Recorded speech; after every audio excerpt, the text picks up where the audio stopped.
It's young Dean. What's the matter? What's happening? Oh, it's Victor Dean. I think he's dead.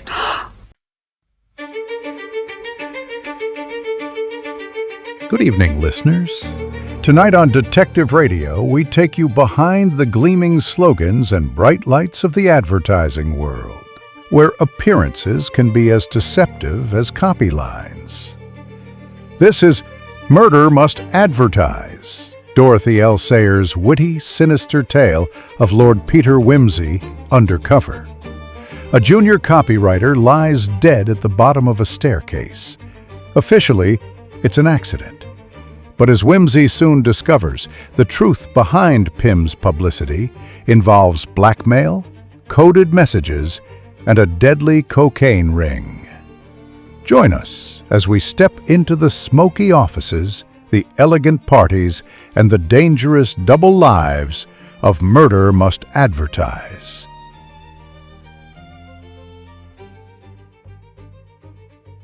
Episode 1, Death Comes to Pimm's Publicity. Look, tell them I'm not happy about the headline. Flush your kidneys with fizzlets. It's not quite right, somehow.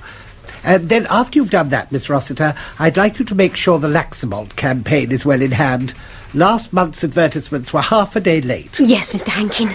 Oh, and by the way, Miss Rossiter, there is a new copywriter coming today. Oh, yes, Mr. Hankin. His name is Bredon. I can't tell you much about him. Mr. Pimm engaged him himself. But you will see that he's looked after. Yes, Mr. Hankin. He will have Mr. Dean's room. Right, Mr. Hankin. I should think that Mr. Ingleby could take him in hand and show him what to do. Yes, Mr. Hankin.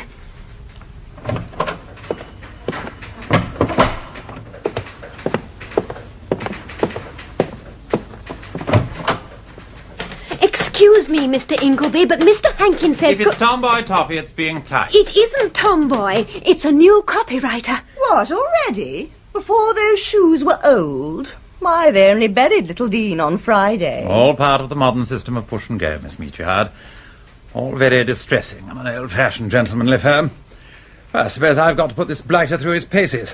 Why am I left with the baby? Oh, rot, Ingleby. You've only got to warn him not to use the director's lav and not to tumble down the iron staircase. You are the most callous woman, Miss Meatyard. Well, as long as they don't put the fellow in with me. It's all right, Mr. Ingleby. He's having Mr. Dean's room. Good. What's he like? Well, Mr. Hankin said he didn't know. Mr. Pimm took him on. Oh, gosh. Friend of the management. Oh, I think I've seen him. Supercilious-looking blighter. Yes, I ran into him coming out of Pimmy's room yesterday. Horn rims, cross between Ray Flynn and Bertie Wooster. Death, where is thy sting? Oh, well, makes a little excitement. Oh, don't you think we've had rather too much of that lately, Miss Meatyard? Oh, by the way, could I have your subscription for the wreath? You told me to remind you. Yes, rather. What is it, Bob? Well, here's £0.50, and you'd better take the sweep money out of it as well. Thanks awfully, Miss Meatyard. I do hope you get a horse this time. Uh-oh, Hankin's coming. Mr. Ingleby. Yes, Mr. Hankin? This is Mr. Bredon. You will show him what he has to do. I think you might start him on Margarine. I don't think Mr. Ingleby was up in your time, Mr. Bredon. He was at Trinity. Your Trinity, not ours. How do you do, Ingleby? How do you do? And when you've produced some ideas on Dairyfield's Margarine, Mr. Bredon, bring them along to my room and we'll go over them. Oh, righty-ho. Well, Bredon, you'd better know everybody. Miss Rossiter and Miss Meatyard are our guardian angels. Type our copy, correct our grammar, provide us with pencils and paper, and feed us on coffee and cake. Miss Rossiter is the blonde and Miss Meatyard is the brunette. Gentlemen prefer blondes, but personally I find them both equally seraphic. How do you do, Miss Rossiter? How do you do? Miss Meatyard? How do you do, Mr. Bredon? Miss Meatyard is one of the brighter ornaments of our department. She makes the vulgarest limericks ever recited within these chaste walls. Then we shall be friends. Would you like to be in on the Derby sweep, Mr. Bredon? You're just in time for the draw. Oh, rather. How much? Sixpence. Sixpence? By Jove, absolutely, Miss Rossiter, yes. Must be in the jolly old sweep, what? I must say it's frightfully good of you. There we are. Oh, thank you. Well, I suppose we'd better take him along to his dog kennel, Miss Rossiter? Oh, yes. This way, Mr. Bredon. Oh, righty-ho. Rather, yes. We're all along this corridor. You'll find your way about in time. That's Willis's room over there. A comrade in affliction. Mm-hmm. And that's Garrett's room. Mr. Garrett is a man of weight and experience and does not come and frivole in the typist room. He goes out for his 11s and assumes seniority, though he hath it not. And this is your room, next to mine. Ah. That iron staircase opposite me goes down to the floor below. Mm-hmm. Mostly group managers and conference rooms. Don't fall down it, by the way. The man whose room you've got tumbled down it last week and killed himself. No. Bust his neck and cracked his skull. On one of those knobs. Well, here you are. Much the same as the other rooms, except that the radiator doesn't work very well. Still, that won't worry you just at present. This was Dean's room.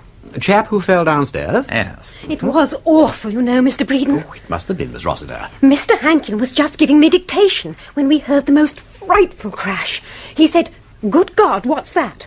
I thought it must have been one of the office boys, because one of them fell down last year carrying an Elliot Fisher typewriter, and it sounded exactly like it, only worse. And I said, "I think one of the boys must have fallen downstairs, Mr. Hankin." And he said, "Careless little devils," and went on dictating. My hand was so shaky I could hardly make my outlines. Then Mr. Ingleby rang past, and another door opened, and then we heard the most terrific shriek. And Mr. Hankin said, "Better go and see what's happened." So I went out and looked down, and I couldn't see anything because there was such a bunch of people standing around. And then Mr. Ingleby came tearing up with such a look on his face. You were as white as a sheet, Mr. Ingleby, you were, really. Possibly. 3 years in this soul-searing profession have not yet robbed me of all human feeling. But that will come in time. Mr. Ingleby said, "He's killed himself." And I said, "Who?" And he said, "Mr. Dean." And I said, "You don't mean that." And he said, "I'm afraid so." And I went back to Mr. Hankin and said, "Mr. Dean's killed himself." And he said, "What do you mean killed himself?" And then Mr. Ingleby came in, and Mr. Hankin gave one look at him and went out. And I went down by the other staircase and saw them carry in Mr. Dean along to the boardroom. His head was all hanging sideways. Does this kind of thing happen often? Not with such catastrophic results. But that staircase is definitely a death trap. Well, anyhow, Mr. Bredon, what happened next? Yes, thank you, Miss Rossiter. Oh. Well, I must get back to the typist room. Whew. Well, we'd better start you off, Bredon? Oh, righty-ho. I gather I'm on Margarine. Yes. Just be thankful you're not on new tracks like I am. New tracks? Yes. Nerves need new tracks and all that. The whole scheme's coordinated by Tallboy. Who's Tallboy? Tallboy? Oh, he's the group manager for New Tracks. He makes Tuesday quite the foulest day of the week. Who? How's that? Well, there's a New Tracks 11-inch double got to be got ready every Tuesday for the Morning Gazette. Tallboy always kicks up a fuss if it isn't exactly the way he wants it. Anyway, you'd better look through this to see the kind of thing we've been doing for Margarine and then think up some headlines. Oh. Your story is, of course, that Dairyfield's Green Pastures Margarine is everything that the best butter ought to be and only costs 9d a pound. They like a cow in the picture. Why? Is it made of cow fat? Well, I dare say it is, but you mustn't say that. People wouldn't like the idea. The picture of the cow suggests the taste of butter, that's all. Oh, I see. Rather clever, that, what? Well, now, let's see. Something like, better than butter and half the price. Simple appeal to the pocket. That the idea? Yes, but you mustn't knock butter. They sell butter as well. Oh. You can say it's as good as butter. But in that case, what does one find to say in favour of butter? I mean, if the other stuff's as good and doesn't cost so much, what's the argument for buying butter? You don't need an argument for buying butter. It's natural human instinct. Oh, I see. Well, what about, bigger and butter value for money? Well, that has the right feel about it. Oh, wait a moment, hang on. You'd be ready to bet it was butter, huh? The Dairyfield people are rather straight-laced about betting. Yeah, we'll shake him up a bit then, what? Well, as a matter of fact, Bredon, it's better not to throw one's weight about here till one's been 10 years or so in the place. It's not encouraged. This place is more like a government office than an advertising agency. Hustle's not wanted, and initiative and curiosity are politely shown the door. Oh. Oh, thanks awfully, Ingleby. Thanks for telling me. Not at all. I must go now. We'll travel from Talby if the new track's 11-inch double isn't ready for the printers by 3 o'clock. Oh, damn and blast new tracks. May all its directors get elephantiasis and ingrowing toenails. Oh, hey, dear me, Ingleby. I take my word for it, Bredon. You'll feel the same after a few years.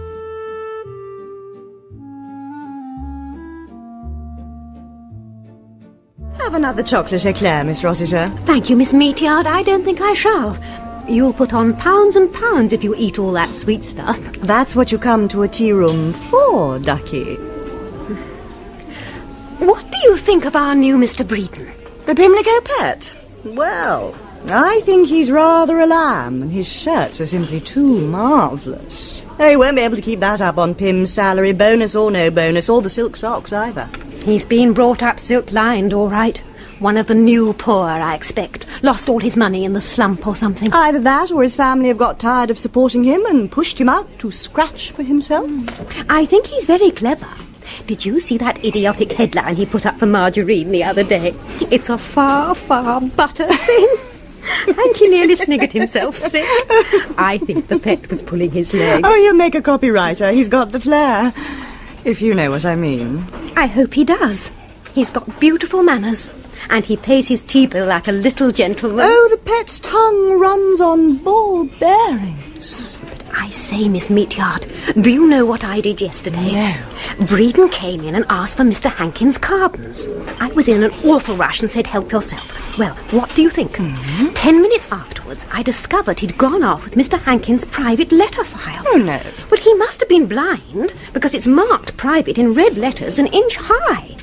So I haired off to Bredon, and there he was, calmly reading Hanky's private letters, if you please. Oh, really? You've got the wrong file, Mr. Bredon, I said. You oughtn't to be reading that. It's frightfully confidential. And he wasn't a bit ashamed. He just handed it back with a grin and said, really? Good gracious me, I'm so sorry. Silly ass. Still, it's very interesting to see what salary everyone gets, he said.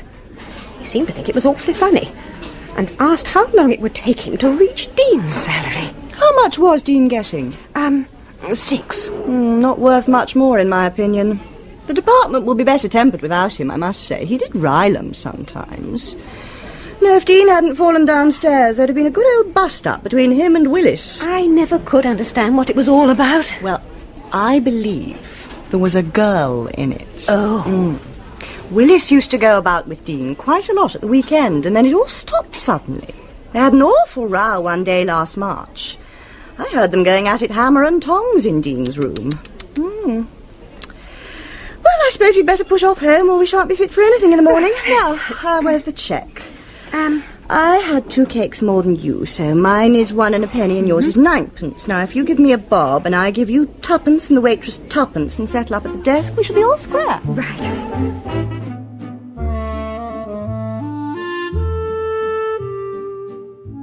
Good afternoon, Mr. Bredon. Got an India rubber handy? Good afternoon, Miss Meatyard. I expect so, yes. Have a look at that pencil drawer.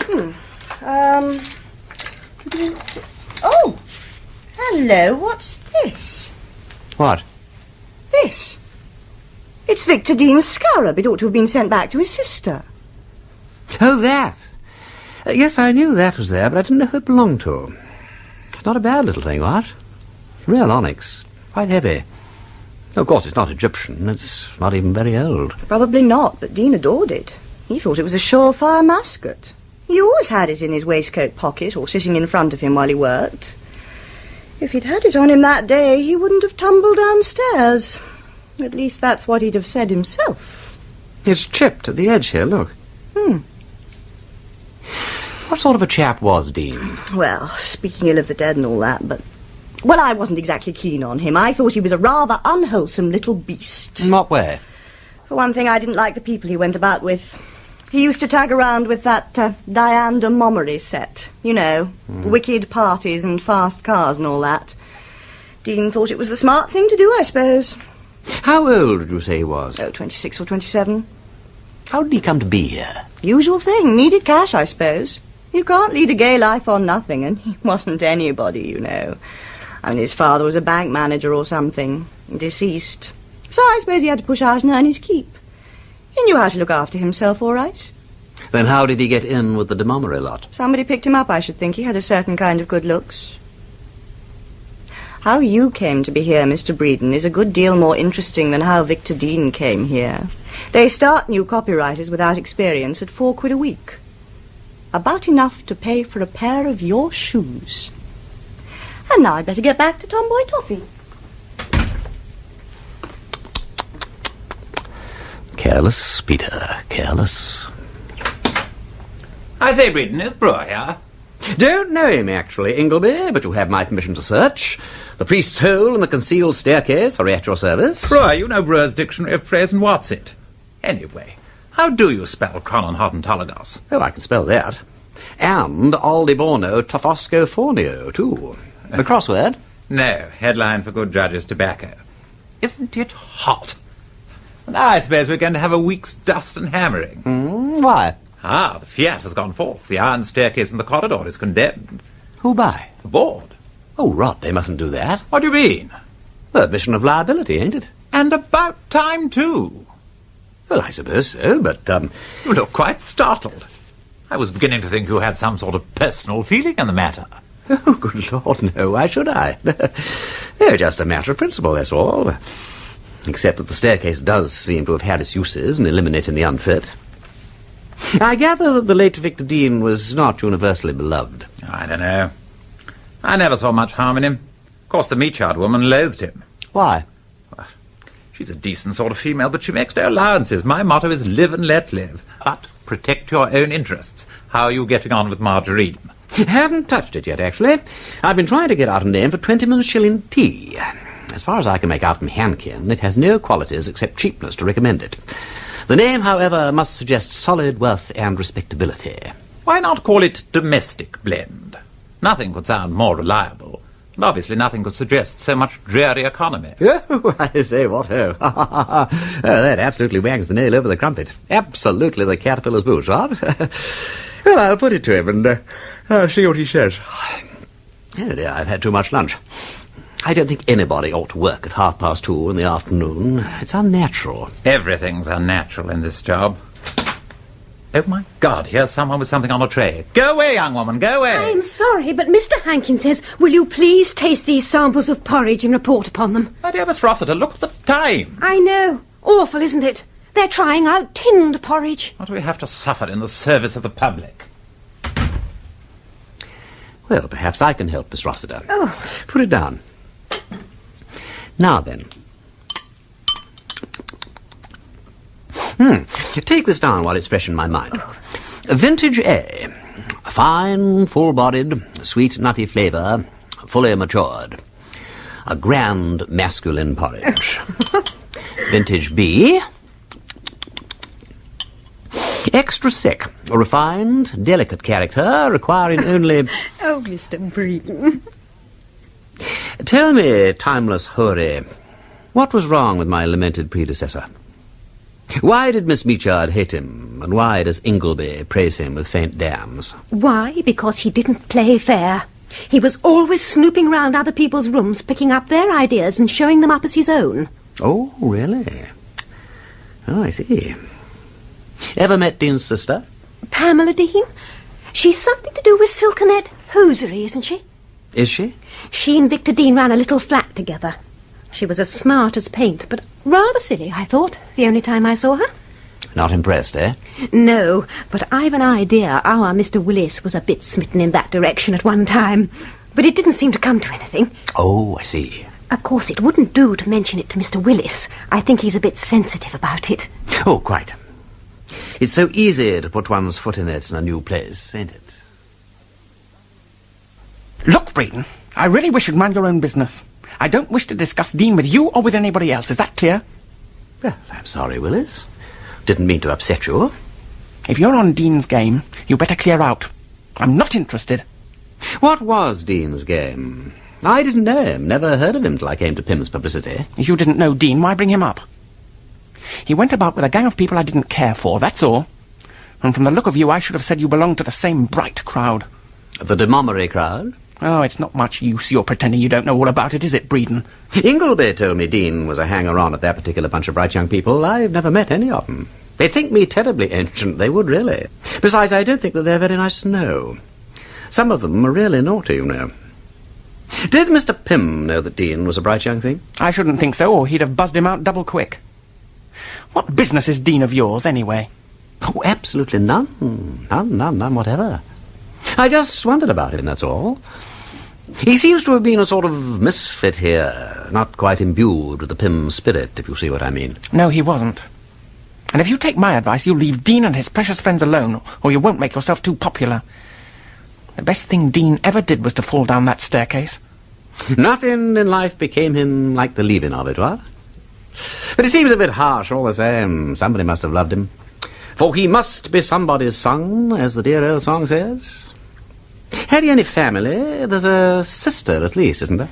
What the devil do you want to know about his sister? I don't. I just asked, that's all. Well, I think I better toddle off. I've enjoyed this little talk.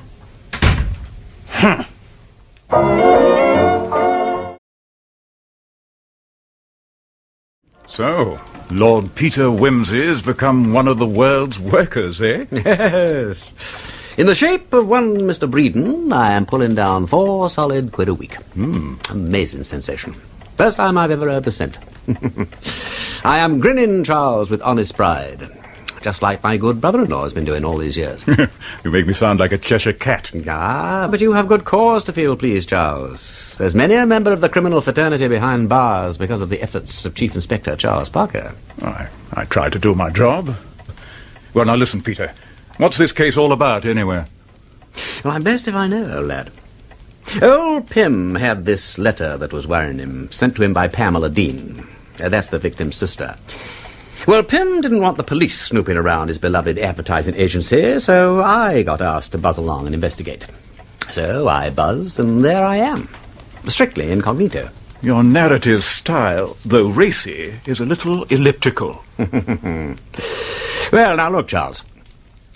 On a Monday afternoon, the 25th of May, to be particular, a young man, Victor Dean by name, employed as a copywriter in the firm of Pimm's Publicity Limited, advertising agents, falls down an iron spiral staircase on their premises situated in the upper part of Southampton Row and dies immediately of injuries received.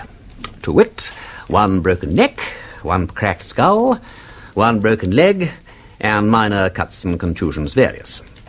The time of this disaster is, as nearly as can be ascertained, 3:30 in the afternoon.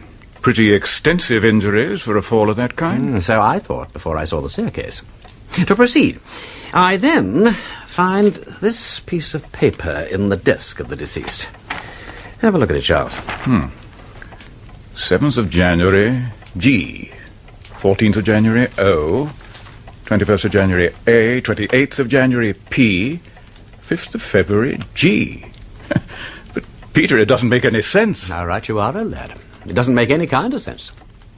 Now, on the day after the sudden demise of Victor Dean, his sister Pamela sent to Mr. Pimm a half-finished letter which she had found among her brother's things. Have you got it there? Yes, I have. Now, you'll notice that the letter is dated about 10 days previous to the death, and appears to have been laid aside, as if the writer wanted to think over the wording a bit more carefully. Dear Mr. Pimm, I think it only right you should know that there is something going on in the office which is very undesirable and might lead to serious... Oh, that's all there is. Yes. And before he can complete the letter, young Victor Dean falls downstairs and is killed. Now, is that, or is it not, my dear Charles, a darned suspicious circumstance?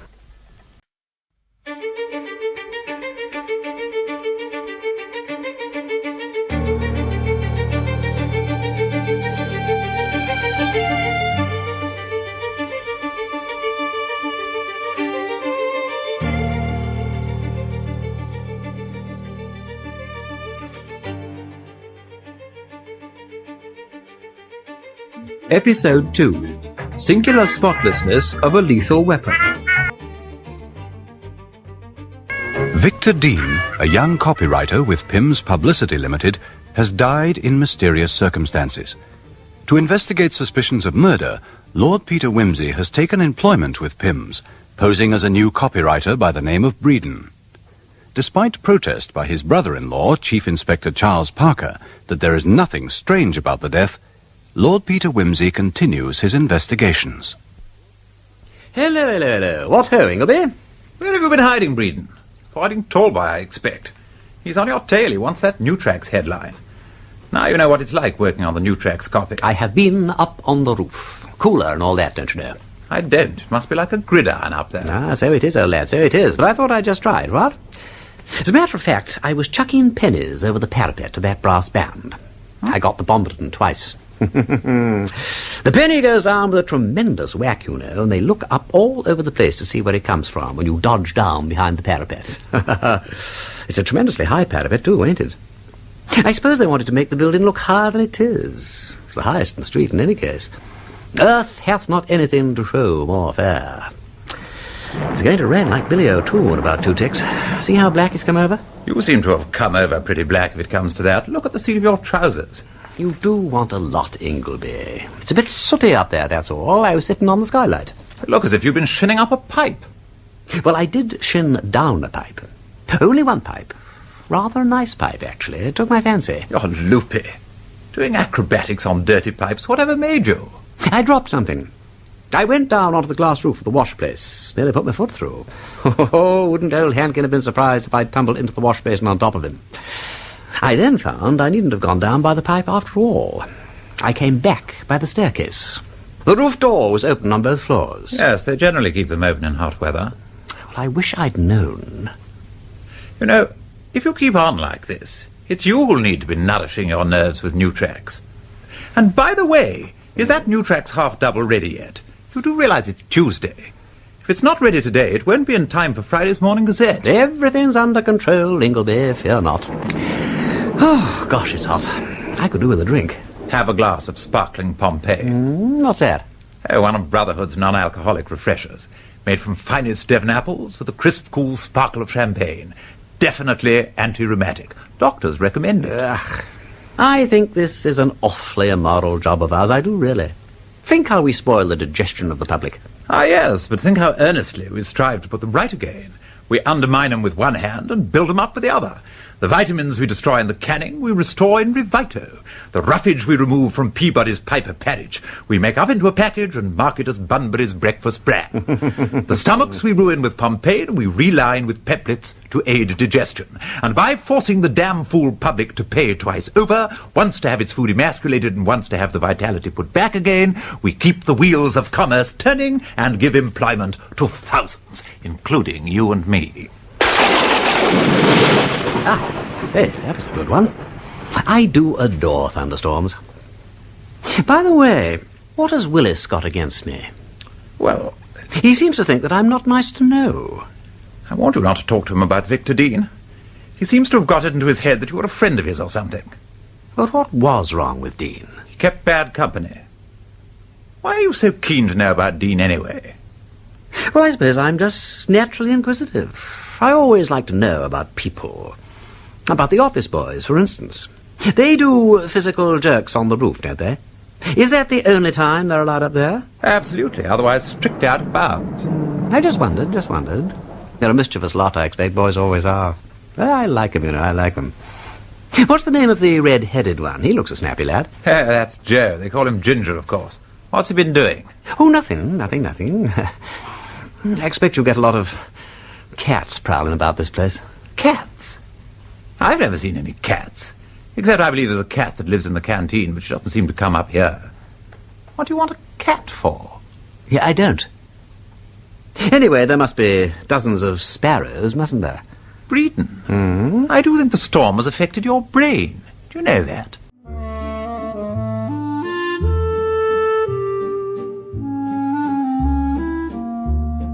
But what I want to know is, Peter, who saw him die? I, said the fly. Meaning those who saw the fall from below and those who saw it from above. Their evidence is interesting. Some say that the staircase was well lit and that the deceased was not going extra fast, while others say that he fell all of a heap, forwards, clutching the Times Atlas in so fierce a grip that it could hardly be prized from his fingers. Now, what does that suggest you, Charles? Only that the death was instantaneous, which it would be if one broke one's neck. I know that, but look here. You are going downstairs and your foot slips. Now, what happens? Do you crumple forwards and dive down head first? Or do you sit down suddenly on your tail and do the rest of the journey that way? Oh, it depends, Peter. If it was actually a slip, I should come down on my tail. But if I tripped, I should very likely dive forwards. You can't tell without knowing just how it happened. All right, Charles, you always have an answer. Well, now, do you clutch what you're carrying with a deathly grip? Or do you chuck it and try to save yourself by grabbing hold of the banisters? Oh, well, I should probably grab, unless I was carrying a tray full of crockery or anything. And even then, I don't know. Perhaps it's an instinct to hold on to what one's got. But equally, it's an instinct to try to save oneself. All this arguing about what you and I would do and what the reasonable man would do is very unsatisfactory. Put it this way, Doubting Thomas. If the death grip was due to instantaneous rigor, he must have been dead so quickly that he couldn't think of saving himself. Now, there are two possible causes of death. The broken neck, which he must have got when he pitched on his head at the bottom, and the crack on the temple, which is attributed to his hitting his skull on one of the knobs of the banisters. Now, falling down a staircase isn't like falling off a roof. You do it in installments and have time to think about it. If he was killed by hitting the banisters, he must have fallen first and hit himself afterwards. The same thing applies with still more force to his breaking his neck. Why, then, when he felt himself going, didn't he drop everything and break his fall? Wimsey, I know what you want me to say, that he was sandbagged first and dead before he fell, but I don't see it. I say he would have caught his toe in something and tripped forwards and struck his head straight away and died of that. Well, there's nothing impossible about that. Then I will try again. How is this? That same evening, Mrs. Crump, the head charwoman, picked up this onyx scarab in the passage just beneath the iron staircase. It has, as you also see, a slight chip on one side. It belonged to the dead man, who was accustomed to carrying it in his waistcoat pocket or keep it sitting on his desk beside him while he worked. Now, what about that? I should say it fell from his pocket when he fell. And the chip in it? It was probably there before. It wasn't. Pamela told me it wasn't. Pamela? Pamela Dean, Victor Dean's sister. Oh, yes. Then the scarab got chipped in falling. You think that? I do. I think you were meant to think that. To continue, some few days earlier, the same dear woman found a smooth pebble of much the same size as the scarab lying in the same passage at the foot of the same iron staircase. Did she? Will you care for a scotch, Peter? Yeah, thank you, yeah. What's more, this other pebble, which I here produce, was found by me on the roof of the lavatory. I had to shin down a pipe to get it and ruined a perfectly good pair of flannel bags. I also found a place where the paint had been chipped off the skylight. What skylight? Here. Thank you. The skylight that is directly over the iron staircase. It's one of those pointed things, like a young greenhouse, and it has windows that open all round. You know the kind of thing. The kind which are kept open in hot weather. It was hot weather the day young Dean departed this life. The idea being that somebody heaved a stone at him through the skylight? To be exact, not a stone, but the stone. Meaning the scarab. And how about the other stones?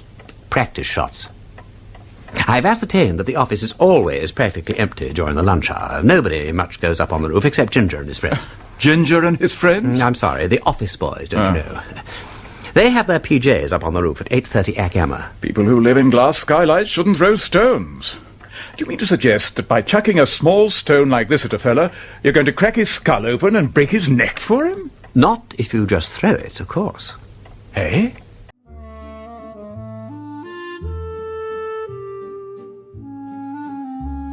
Come in.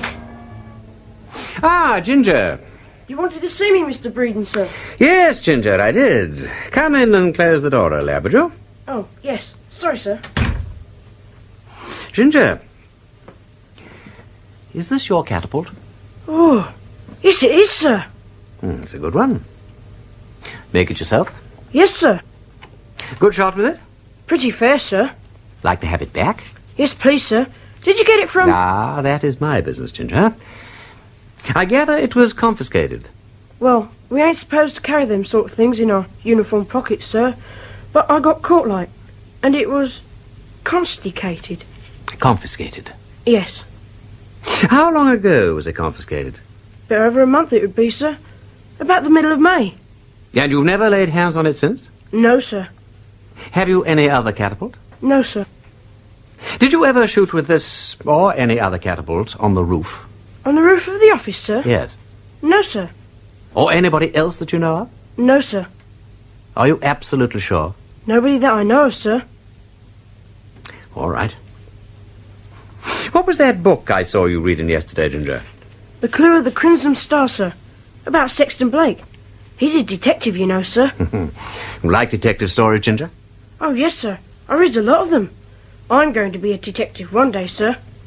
Well, the first thing a detective has to learn to do is to keep his mouth shut. You know that. Yes, sir. If I show you something now, Ginger, can you keep quiet about it? Oh, yes, sir. Right. Now we will see whether your catapult can tell us anything about its adventures since it left your hands. Cool. You going to test the catapult for prints? I am. Is that why you're holding it all wrapped up in that handkerchief, then? So as not to put your own prints on it? Quite correct, Ginger. Now, with the aid of some powder and an insufflator, it'll be interesting to see if we find any prints. And still more interesting if we find none. Not a single print. Ginger, what do you, as a detective, deduce from that? Somebody must have wiped it clean, sir. And why should anyone do that? So that the police couldn't fix nothing on them, sir. The police, eh? Well, sir, the police, or a detective, or somebody like as it might be yourself, sir. I can find no fault with that deduction, Ginger. Can you go further and say why this unknown catapult artist should have gone to all that trouble? No, sir. Oh, come. Well, sir, it ain't as though he stole it. And besides, it ain't worth nothing. No. Then it looks as though somebody has borrowed it if he didn't steal it. Now, who could do that? I don't know, sir. Do you realize, Ginger, that a thing like this might easily kill anybody if it happened to catch him in just the right spot? Kill anybody? Would it, sir? Well, I wouldn't like to try the experiment. You're quite sure, Sonny, that nobody you know of was larking about with this catapult the day that Mr. Dean fell downstairs? No, sir. Wish I may die, sir. I never seen nothing of that. You don't think somebody catapulted Mr. Dean, sir? Detectives never think anything, Ginger. They collect facts and make deductions. God forgive me. Can you remember who might have happened to be standing round or passing by when Mrs. Johnson took that catapult from you and put it on her desk? I couldn't say right off, sir. I never saw her put it away. Excuse me, sir. Are you from Scotland Yard, sir? No, Ginger. No, I'm not from Scotland Yard. Well, thank you for your help, Ginger. And mum's the word, remember? Wild horses, sir. Wild horses. Bredon here, as in summertime on. Oh, excuse me, Mr. Bredon, sir. Yes? There's a Miss Pamela Dean to see you, Mr. Bredon. May I speak to her, please? Hello, Mr. Bredon. Pamela Dean here. I got your letter this morning. Shall I come up? No, don't do that. You oughtn't to have come here, you know. It's a little indiscreet, but, well, how about honouring me by taking in a spot of luncheon, me, what? Oh, yes, thank you. I'd be delighted. Splendid. I'll join you in a jiffy. But you see, Miss Dean, the letter by itself proves absolutely nothing. Spot more coffee? Oh, no, thank you. But you agree that it's very strange that my brother should have begun some kind of warning letter 10 days before he was killed on that stairway? Oh, absolutely, yes. Extremely strange. But that doesn't prove that he was killed. It's all darn suspicious, but the fall down the iron staircase could still turn out to be an accident. What interests me now is your brother's connection with the bright young things. Oh, you mean Diane de Montgomery and her crowd? Yes. Victor introduced you to that set, didn't he? Yes, I suppose so. But I never really got involved with them the way Victor did. Nevertheless, you do know the fair Diane, do you not? Oh, yes. Splendid. I want to make contact with her, and I need your help. First of all, get the name of Bredon circulating a bit. Tell the bright Diane that I am a most mysterious person. Hint that I am often miles away, in Paris or Vienna, or anywhere that sounds fruity. You can convey the right impression, I know. Philip Oppenheim with a touch of Ethel M. Dell and Eleanor Glynn. All right. I could get you into Diane's next party. It's a fancy dress affair. Excellent. Splendid, indeed, yes. I shall go as a harlequin. Yes, I rather fancy being a harlequin. With a mask, of course. Must have a mask, what? I say, will you excuse me for just a moment? Oh, yes. Yes, of course.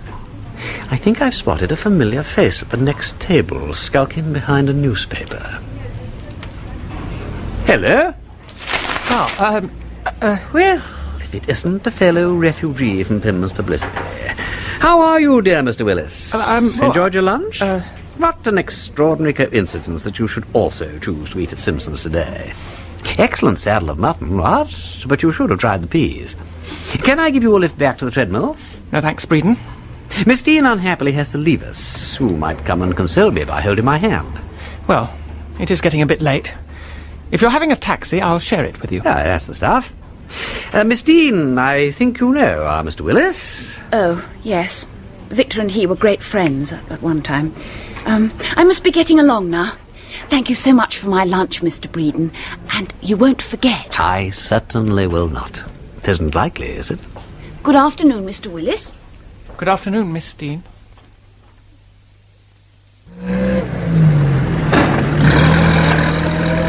Pretty kid, young Dean's sister. See here, Bredon. I don't know quite what your game is, but you better be careful. I told Dean, and I tell you. If you get Miss Dean mixed up with that dirty business of yours... What dirty business? You know well enough what I mean. Perhaps I do. And what then? Do I get my neck broken like Victor Dean? You'll get... You never mind. You'll get what's coming to you. I'll see to that. I have no doubt that you'll do it very competently too, Mr. Willis. But do you mind telling me exactly where you come into all this? From what I can see, Miss Dean does not seem to welcome your championship with any great enthusiasm. Now, look here. It is no business of mine, of course, but then, on the other hand, it doesn't seem to be any business of yours, does it? It is my business. It is every decent man's business. That's why I followed you to the restaurant. What a detective you would make, Mr. Willis. But you really ought to take care when you're shadowing anybody that they're not sitting opposite a mirror or anything that will serve as a mirror. There is a picture in front of the table where you were sitting that reflects half the room. Elementary, my dear Watson. No doubt you will do better with practice. However, there's no secret about the appointment. We are going to a fancy dress affair on Friday. I'm meeting Miss Dean for dinner at Bourdain's at 8 o'clock, and we're going on from there. Oh, here we are at our little home from home. We must put aside this light badinage and devote ourselves to Soppo and Pompaine and Peabody's Piper Parrish. A delightful occupation, though somewhat lacking in instinct. But let us not complain. We can't expect battle, murder, and sudden death more than once a week. By the way, where were you when Victor Dean fell downstairs? In the lavatory. Were you indeed? In the lavatory? You interest me strangely, Mr. Willis.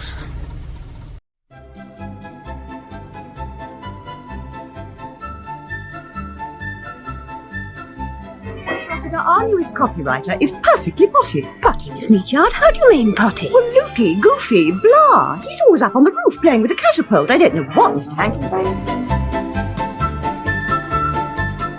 You are the group manager. Surely you can stop members of the staff from cavorting about on the roof with catapults? I'm sure I don't know what you mean, Mr. Hankin. Of course you do. Willis told me that Bredon's been ranting and raving about taking pot shots at sparrows. Do you think the man's quite stable? Yes. I mean, his work is very promising, isn't it? Yes. His work on the whole is more promising than his behaviour. I tell you, Ingleby, I'm fed up with Bredon. If he's not poking his nose into other people's affairs, he's playing silly games with catapults. Even Garrett's been gossiping about it, and you know how little interest he takes in the world about him. Curious chap, Bredon. Nice enough to talk to and all that, but his brain does go soft if he's hot. I said to him, I said, Mr. Bredon, how can we expect the office boys to obey the rules? When he's clowning around with a catapult himself. Absolutely. I mean, if this were to reach Pimm, well, he'd have every right to be angry, wouldn't he? After all, Miss Meachard, if you're a copywriter, you're a copywriter, and the job does carry with it a certain state.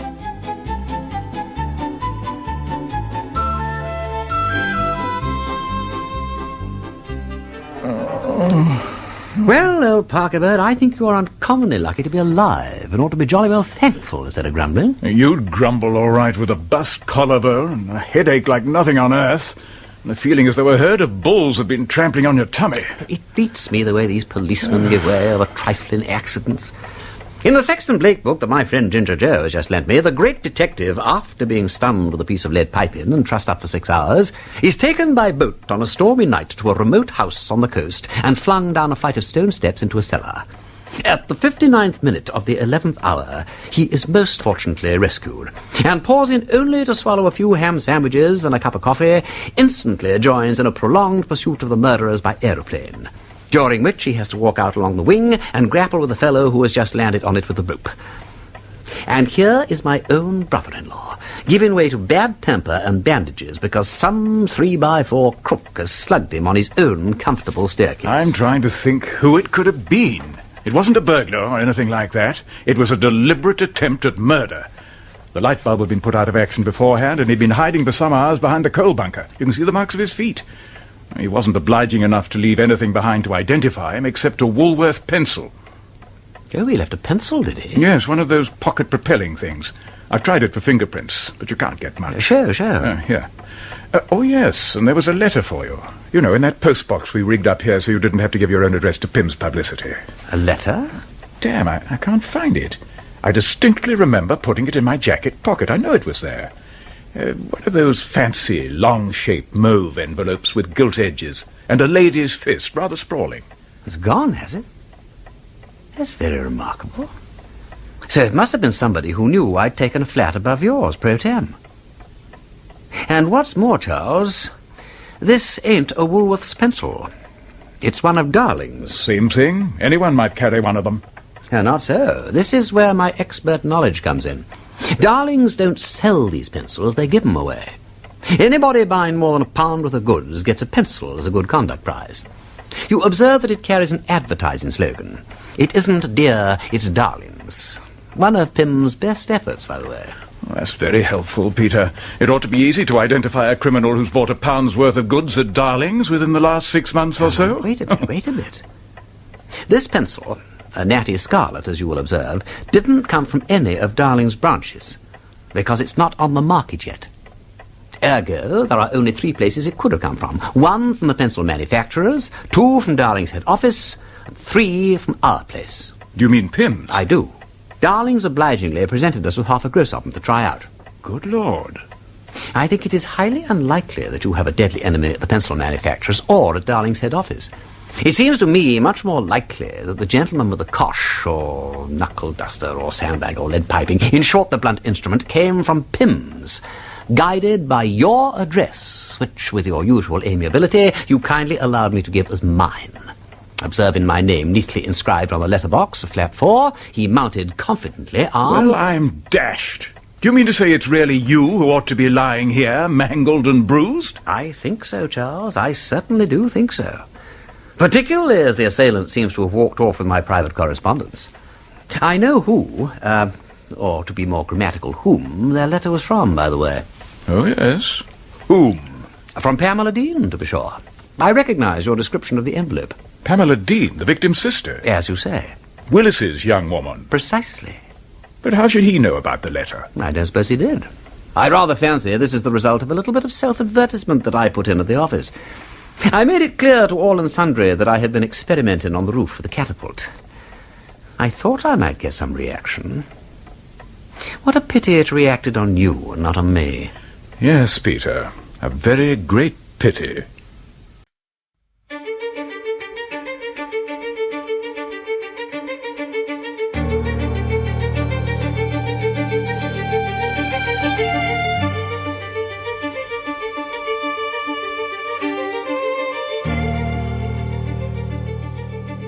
Episode 3. Unsentimental Masquerade of a Harlequin.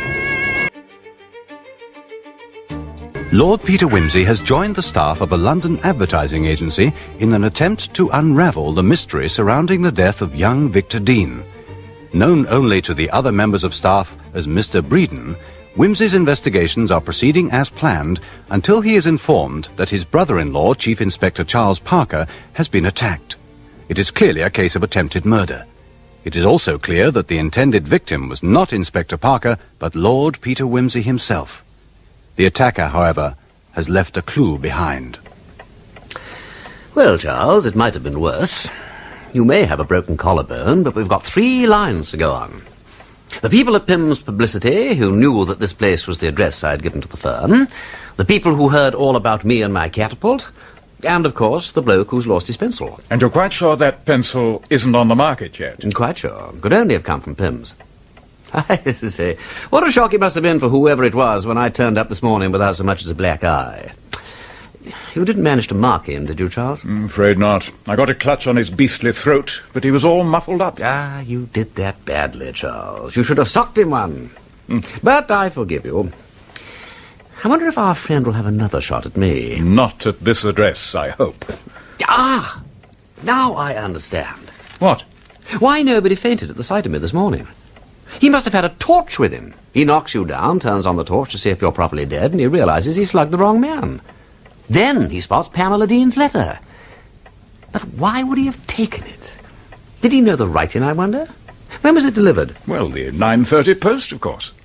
Suppose when he came in to look for my flat, he saw the letter in the box and recognized who it was from. That opens a wide field of speculation and possibly even offers another motive. Wimsey, all this speculation is sending my temperature up. Look here, old lad, I really am frightfully sorry you copped that packet that was meant for me. It's perfectly damnable luck, and I'm dashed thankful it wasn't worse. But what kind of irregularity could be going on in Pimm's that'd make it worthwhile doing away with Victor Dean and then trying to do the same with you? Ah, now we're coming to that. Did you know, for instance, that young Dean used to hang around with the Montgomery crowd? Ah, sinning above his station in life, eh? Very much so. But you know Diane de Montgomery. She gets more kicks out of corrupting the bourgeois. She enjoys the wrestle with their little consciences. Was Diane Dean's mistress? No, it must have been. Now, Willis claims that young Dean wanted to let that crowd corrupt his sister, Pamela, as well, but I doubt that. Who is Willis? I beg your pardon, Charles. Willis is a young man who foams at the mouth if you mention the late Victor Dean. Willis was once Victor Dean's dearest friend, is in love with Pamela Dean, is furiously jealous of me, thinks I'm tarred with the same brush as Victor Dean, and dogs my footsteps with the incompetent zeal of 50 Watsons. He writes copy about face cream and corsets, is the son of a provincial draper, was educated at a grammar school, and wears, I deeply regret to say, a double-breasted waistcoat. That is the most sinister thing about him. Except that he admits to having been in the lavatory when Victor Dean fell downstairs, and the lavatory is the next step to the roof. What was Willis's row with Dean? Well, it transpires that Willis was in love with Dean's sister. And Willis, being a boob, talked to sister like a Dutch uncle because Dean had taken her to one of Diane de Montgomery's hot parties. Sister told Willis to go and bury himself. Willis then threatened Dean that he would shoot him like a dog. His very words, so I'm told. Willis appears to think in cliches. Well, of course he does. That's why he writes such good corset copy. Anyhow, there it was. Dean and Willis are daggers drawn for 3 months. Then Dean falls downstairs. Now, another problem with Victor Dean is that he was pulling down £6 a week at Pimm's. How does one manage to run with a de Montgomery crowd on £300 a year? Blackmail. Dean is looking round for a spot of extra income, and he discovers somebody at Pimm's doing something he shouldn't. The head cashier cooking the accounts or something. So he says, if you don't square me, I'll tell Pimm, and starts to write a letter. Probably, he never meant that letter to get to Pimm at all. It was just a threat. The other man stops him for the moment by paying up something on account. Then he thinks, this is hopeless. I better slug the little beast, so he slugs him. And there you are. Simple as that? Probably not. Well, it'll do you no end of good, Peter, to have a really difficult case for once. When you struggled for a bit with a death that might have been caused by anybody for any imaginable motive, You may be less sniffy and superior about the stray murders all over the country that the police so notoriously failed to avenge. I hope it will be a lesson to you. Thank you, Charles. I will try to profit by it. In the meantime, I'll go on gulling the public and be in Mr. Bredon to be heard of at your address. Yes, and keep clear of that de Montgomery lot. Yes, absolutely. She's a bad lot, that de Montgomery gal. I'm hoping to meet her tonight, incidentally, so I can let you know for certain. Peter, quite apart from your morals, which alarm me, how did you get into that gang? I should have thought they'd as soon have taken up with the Chief Commissioner himself. I am going incog. A fancy dress party, don't you know? And you needn't worry about my morals. All these young women get incapably drunk before the evening's half over. Exactly. And what's the disguise to be? Harlequin. Yeah, with a mask. A clever idea, what?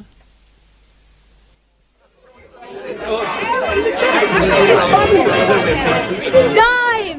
Dive in! I dare you to! Dive in! I say, who is that fellow in the Harlequin costume? Not a clue, old boy. But if he dives off that fountain, he's a goner. Gosh! Do you really think he's going to do it? Dive, Harlequin! Dive! Oh, shut up, Diane. It's too shallow. You'll break his neck. You be quiet. He shall dive. I want him to. He'll go to hell. No, I said. You wouldn't dare do it, but he will. Come on, Harlequin! Dive!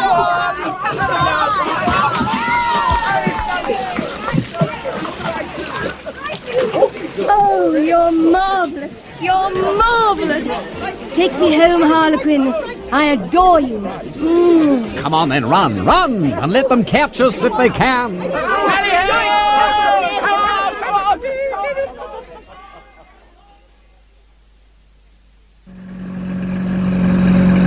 Harlequin, what you behave like an idiot for? Diving into fountains. My dear Mr. Mummery, one must be different. I am always different. That is why, my dear young lady, I am the pursued and not the pursuer. You may say it's a cheap way of producing the effect, and so it is, but it's good enough for gin-soaked minds. On such as you, if you will pardon my saying so, subtlety would be wasted. Well, Harlequin, if that's how you feel, why did you have to whisk me away from that perfectly wild party?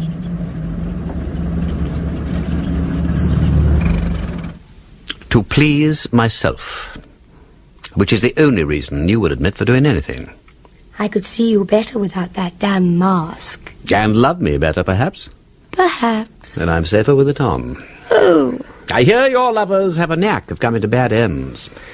Like Victor Dean. The little rotter. That wasn't anything to do with me. Wasn't it? Fell down a staircase or something, didn't he? So he did. But why? I haven't the faintest idea. Haven't you? I thought you might have.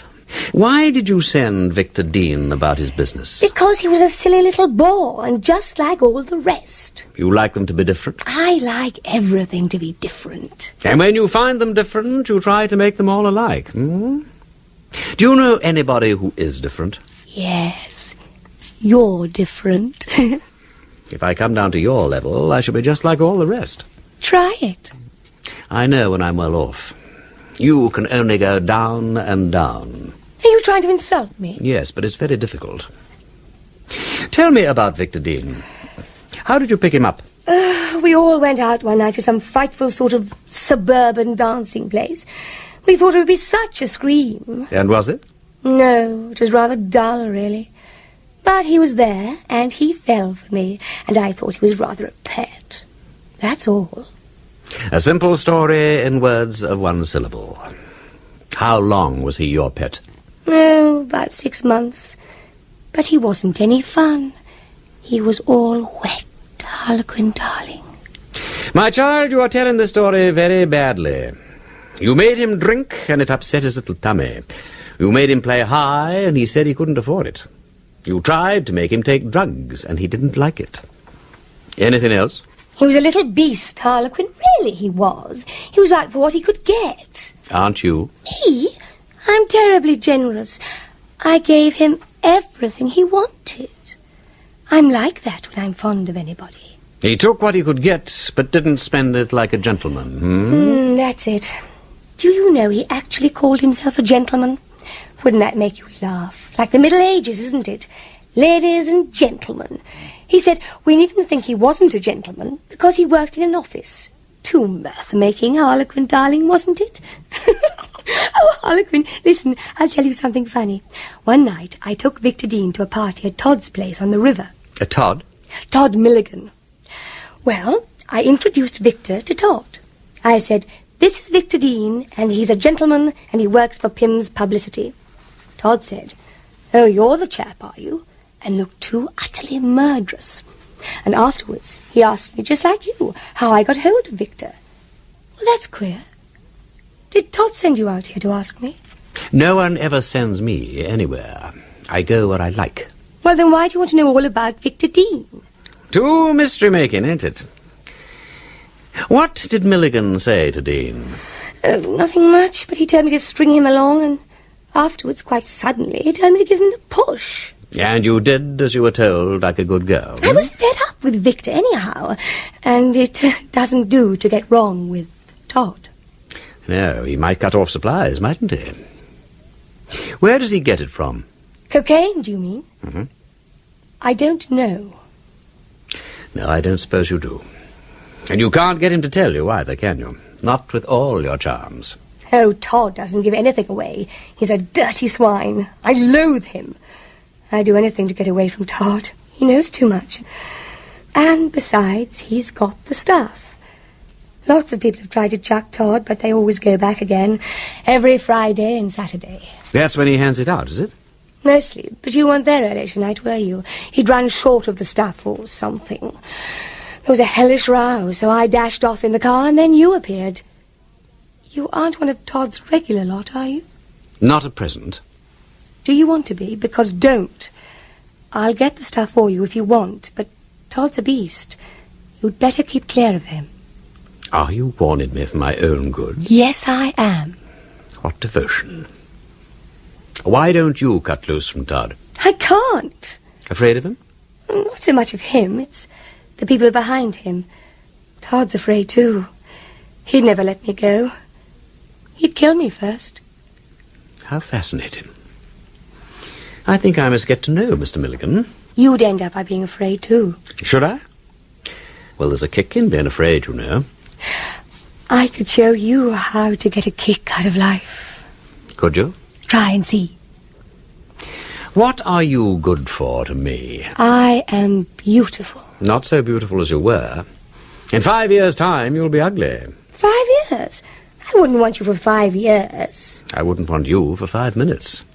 Well, what next? Nothing. I shall take you home.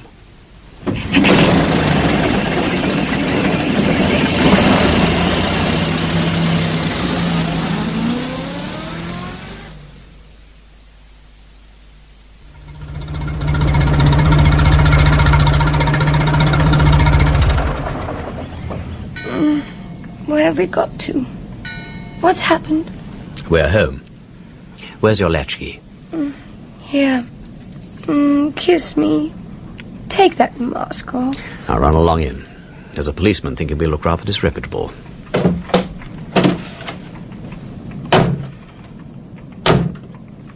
Aren't you coming in? No. Well, goodbye then. Goodbye, Diane.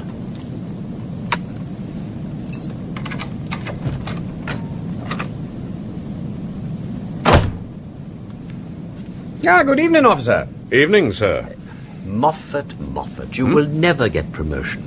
If you don't know me, you should know the car. Oh, good Lord, your lordship. I beg your pardon. I didn't somehow expect to see you here. And not so much of your lordship either. Somebody might be listening. You on your beat? Just going home, sir. Yeah, jump in and I'll drive you there.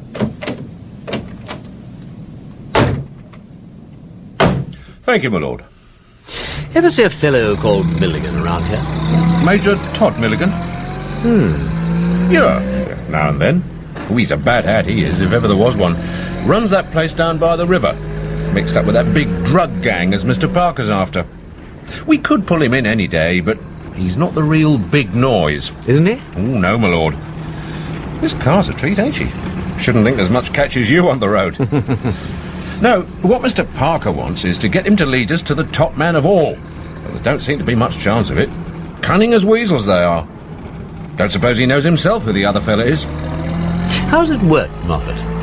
Well, my lord, as far as we've been told, the stuff is brought in from the coast once or twice a week and run up to London. We've had a try at catching it on the way more than once. Well, that is to say, Mr. Parker's special squad have, but they've always given us the slip.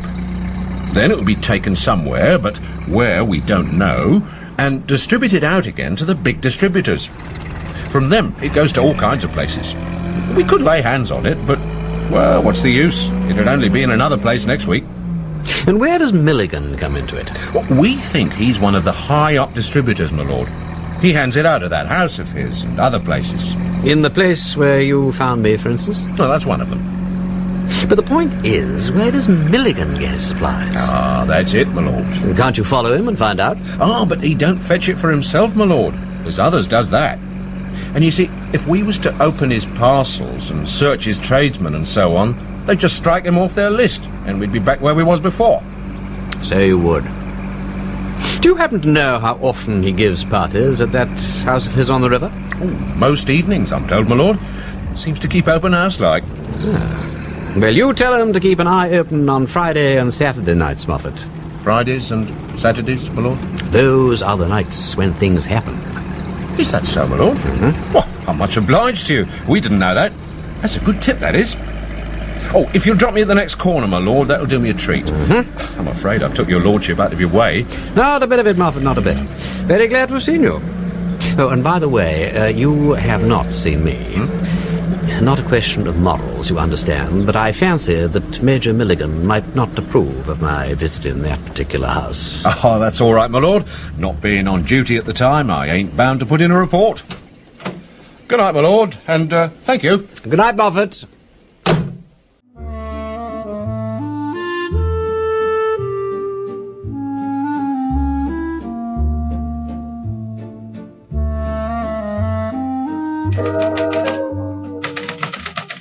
Morning, Miss Richards. Morning, Mr. Garrett. Good morning, Mr. Bredon. Good morning, Mr. Bredon. What's up with tall boy this morning? Looking pretty glum, don't you think? Well, the way he shoved past Miss Rossiter and me in the lift this morning. Treats me the same way. I suppose he thinks I'm not worth talking to just because he's been to a public school and I haven't. Public school? Well, first I've heard of it. What public school? Oh, he was at Dumbleton. Dumbleton? I don't think Dumbleton's a public school within the meaning of the Act. Isn't it? Well, you've had a college education, Mr. Bredon. What schools do you call public schools? Eton. Oh, and Harrow. And Rugby? Oh, no, that's a railway junction. And I've heard there's a decentish sort of place at Winchester, if you're not too particular. I once met a man who'd been to Marlborough. Oh, I'm sorry to hear that. Oh, Mr. Garrett, Mr. Tallboy says, can you go and see him right away? He doesn't look too happy. Oh, dear.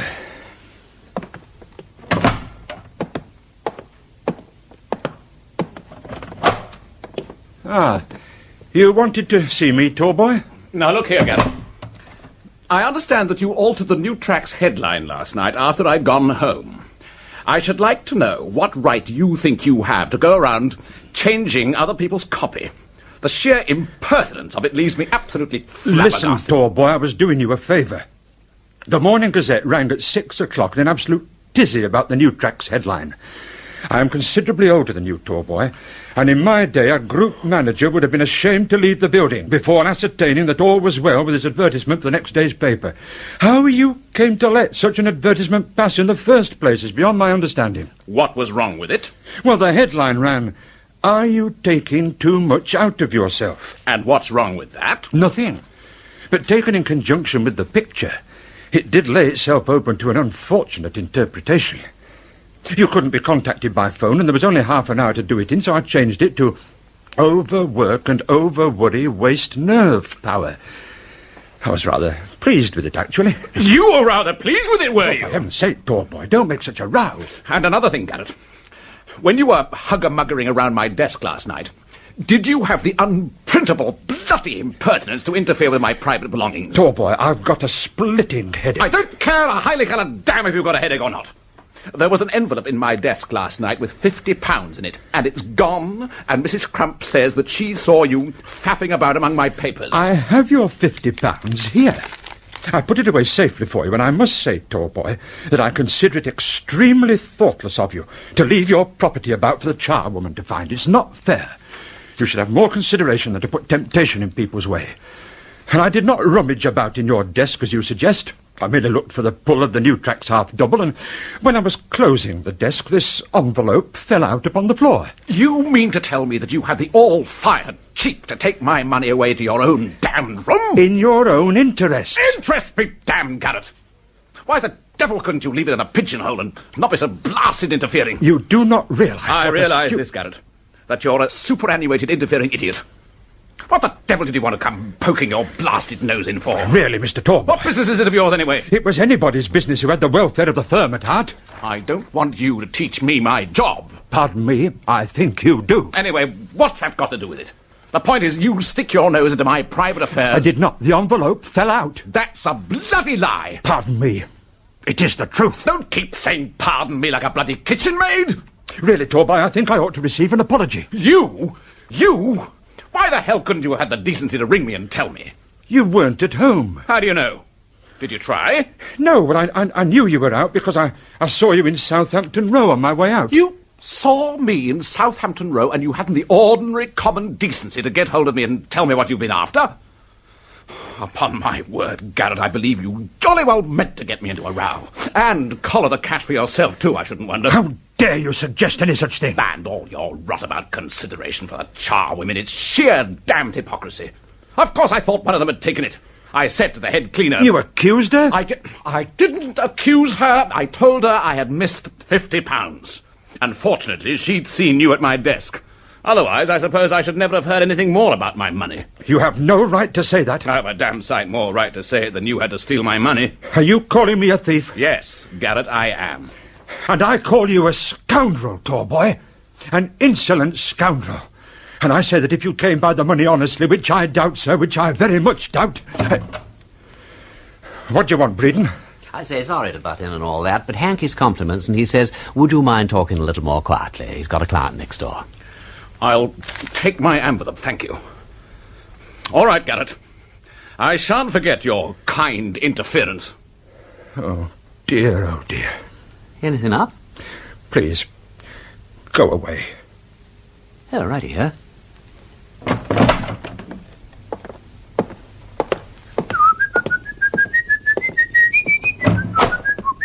Oh, here's Mr. Bredon. Coffee, Mr. Bredon? Oh, hello. Oh, yes, please, rather. I say, have you heard the latest? Old Garrett pinched 50 quid off Tallboy. You don't say. Gosh, tell me quickly. Well, somebody sent Mr. Tallboy £50 in a registered envelope. I wish people would send me £50 in registered envelopes. I say, have you heard about Tallboy? Lost 50 quid in an envelope, I'm told, Miss Meatyard. Oh. Well, anyway, apparently it was in his desk and he forgot about it. Yeah, catch me forgetting about 50 quid, what? £50 or so is nothing to Mr. Tallboy, obviously. I say. What? How on earth did Tallboy come to have that kind of money in the first place?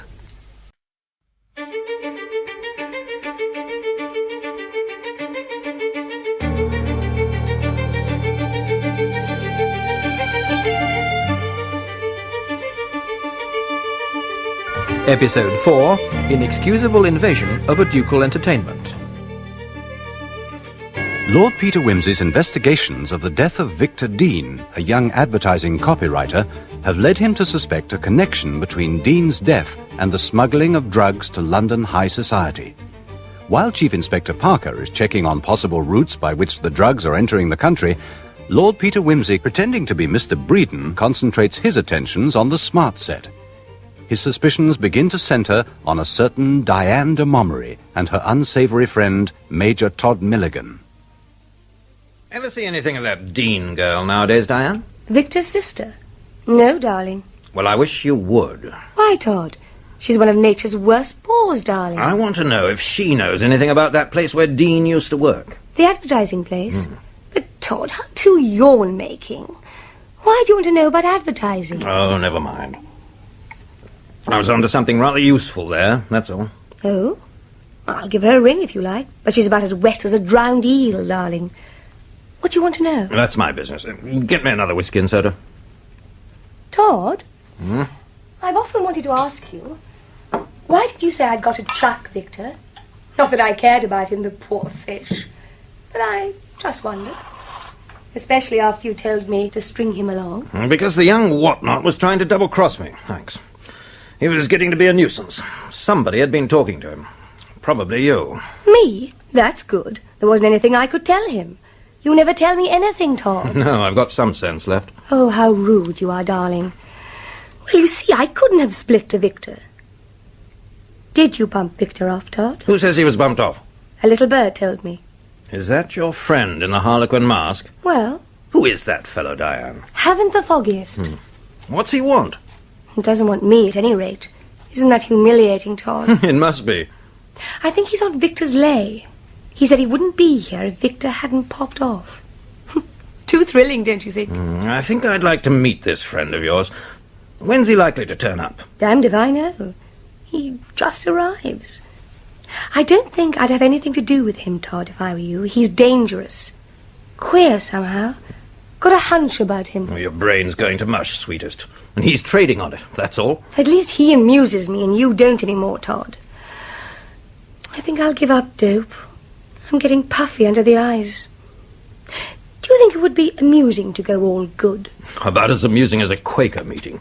Has your friend been trying to reform you? That's damned good. Reform me nothing. But I'm looking horribly hag-like tonight. Oh, hell, what's the odds? Let's do something. All right. Come on round to Slinker Braithwaite. He's throwing a party. I'm sick of Slinker's parties. I say, Todd, let's go and gatecrash something really virtuous. Who's the stickiest old cat in London that's got anything on? Oh, I don't know. Tell you what, we'll scoop up Slinker's party and go round and look for striped awnings and crash the first thing we see. Righto, I'm on. Well, Diane, we're in, anyhow. We've hit the bull, all right. The Duchess of Denver's place. She's heaven's prize frozen face. Good evening. Mr. Marmory, I think. Harlequin. I beg your pardon? Harlequin. I recognize your voice. Todd is Harlequin. Ah, the mysterious stranger. I think it's time you and I had a word, young man. May I ask why you have been tagging round after this lady in a mountebank get-up? I fear that you are labouring under a misapprehension, sir, whoever you are. I have been dispatched by the Duchess on a... forgive me, a somewhat distasteful errand. She regrets that she has not the honour of this lady's acquaintance, nor, sir, of yours, and wishes me to ask by whose invitation you are here. You do it marvellously, darling. We gatecrashed on the dear old bird. Same as you did, I expect. So the Duchess inferred. I'm sorry, but I'm afraid I must ask you to leave at once. Oh, that's pretty good. I'm afraid it won't work. It may be a fact that we weren't invited here, but we aren't going to turn out for a nameless acrobat who's afraid to show his face. No, I think you must be mistaking me for a friend of yours. Huh? My name is Peter Wimsey. I am Denver's brother. But aren't you my Harlequin? Don't be such an ass. I know you are. I know that voice, and the mouth and chin. Well, this is very interesting. Is it possible that... I fear it is. I think you must have encountered my unfortunate cousin, Bredon. That was the name. I'm glad to hear it. Sometimes he gives mine, which makes it deuced awkward. See here, Diane, you seem to have dropped a brick. You'd better apologise, and then we'll clear. Look, I'm sorry we crashed in and all that. One moment. I should like to hear more about this. Be good enough to come into the house for a moment, would you?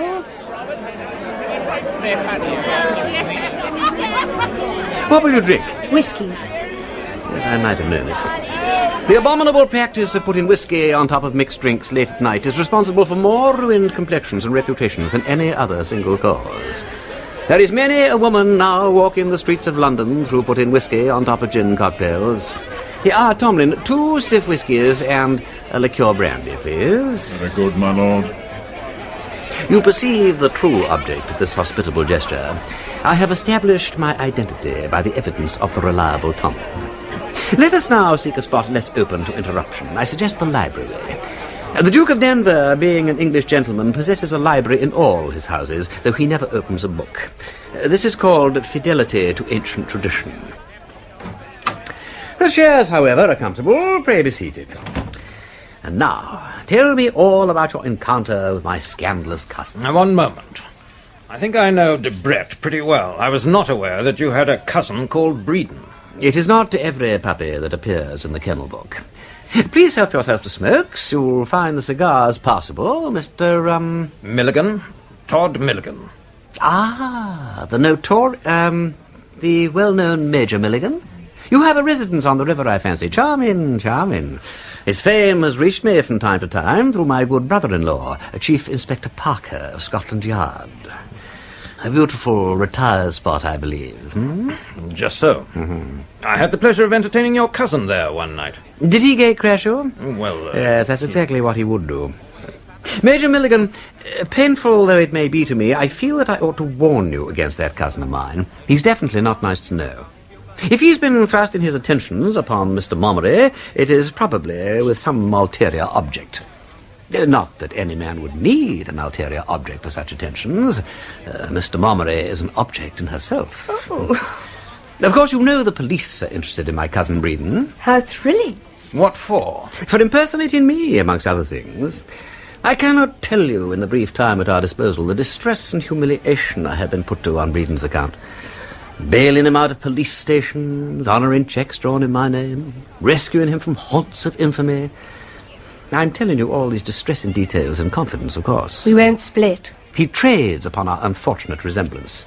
He copies my habits, smokes my favourite brand of cigarettes, drives a car like mine. Must be pretty well off to drive a car like that. That is the most melancholy thing of all. But perhaps I had better not say anything about that. Oh, do tell. Sounds too terribly breathtaking. I suspect him of having to do with drug smuggling.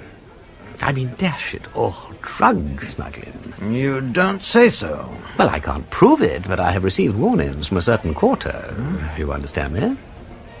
I don't want to interfere in your affairs in any way, Major Milligan. I trust that I shall never be called upon to do so, but you will perhaps allow me to give you and this lady a word of warning. Do not have too much to do with my cousin Bredon. Yes, well, I'm much obliged to you for the warning, and so I'm sure is Mr. Mommery. Of course, I'm frightfully glad to know all about it. Your cousin sounds a perfect pet. I like him dangerous. Pompous people are too terribly moribund, aren't they? My dear lady, your choice of friends is entirely at your discretion. I'm glad to hear it. I got the impression that the Duchess wasn't too fearfully anxious to have both arms round my neck. Ah, the Duchess, no. There, I fear, all the discretion is on the other side, what? Which reminds me... Yes, quite right. We've trespassed on your hospitality too long. We must really apologise and remove ourselves. Oh, by the way, there are some other members of our party. I expect the Duchess will have dealt with them by now. If not, I'll make a point of seeing them and telling them that you've gone on. You'd better come round and have a drink too. Alas, duty and all that sort of thing, don't you know? Can't leave my sister-in-law in the lurch, greatly as I should enjoy the entertainment. So, if you would excuse me now, I must see to our other guests. I was fetching an ice from Madame de Framboise Douillet. Yes, of course. Goodbye. I wonder, was the fly too big and gaudy? Will he rise to it? We shall see.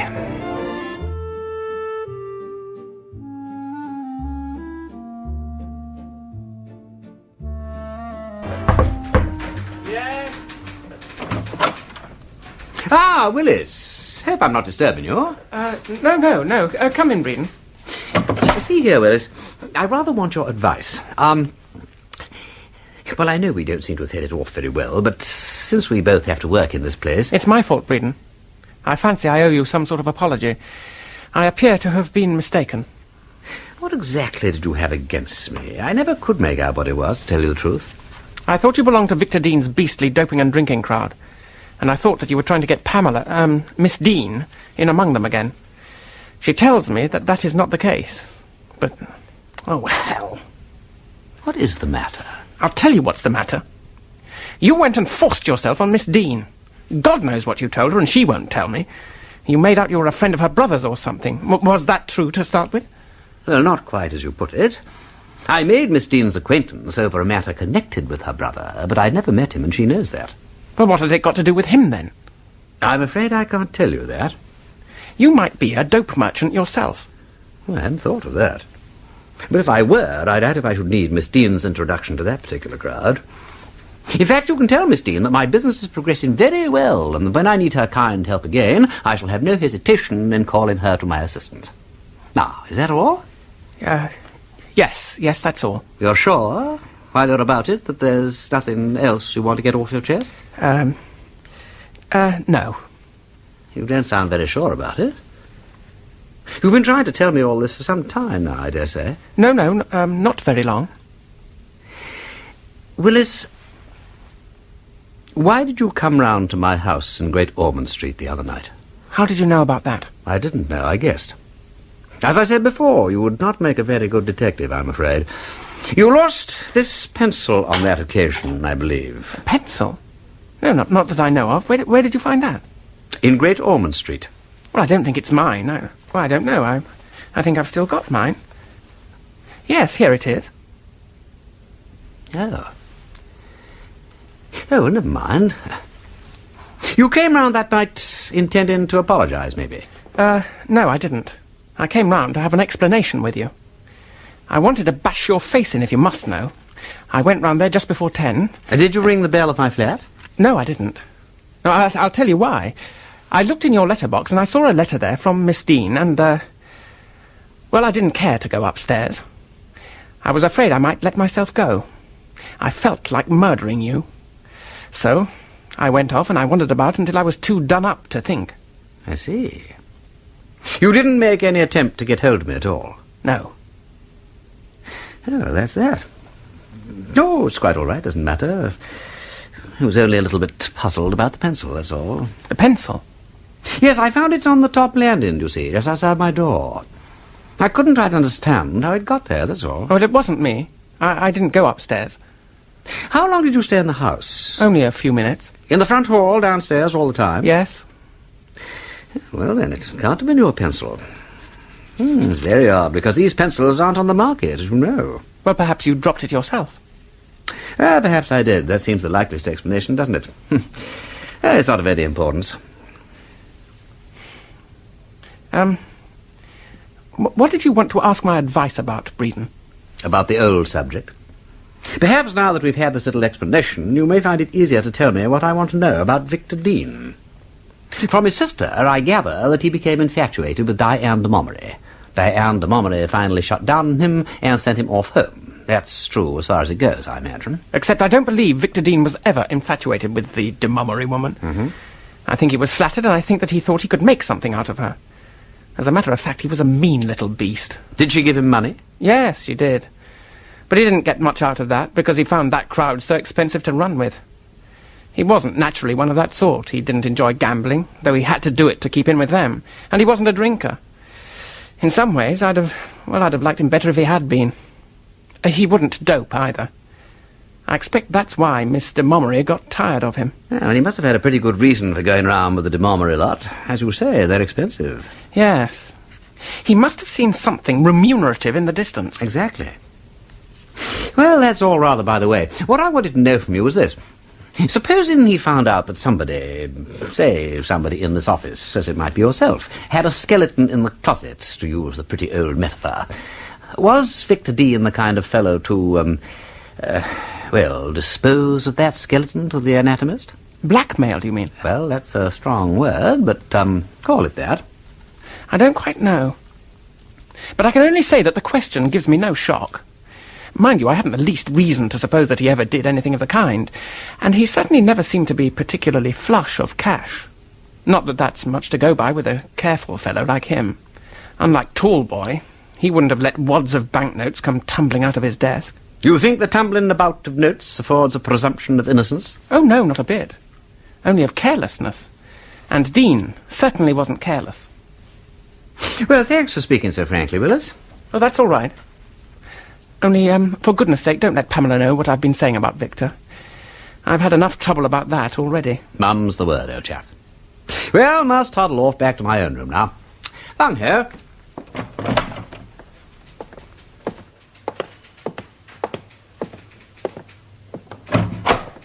Hello, tall boy. Oh, hello, Bredon. I say, you're looking a bit overdone. I feel it. I was up all night. My wife... Well, the fact is my wife had a baby last night. That's really partly why... Oh, hell, what does it matter anyway? Oh, I quite understand. Very weary in business. Why didn't you take the day off? Oh, no, I didn't want to do that. It's a busy day. Much better to occupy one's mind.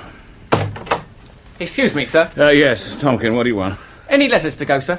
Oh, no, thanks. Oh, yes, stop a minute. Yes, I've got one here. I've just got to address it. Lend me a pen one moment, Bredon. Yes. Thanks. Bredon, do you mind not reading over my shoulder? Oh, I beg your pardon. I'm so sorry. I was snooping. Beastly habit. One catches it in the typist's room, don't you know? Yes, that's all right. It's sending a note to my stockbroker. A lucky man to have any stock to broke. Here you are, Tomkin. Very good, Mr. Tallboy. And so ends an exhausting day, eh?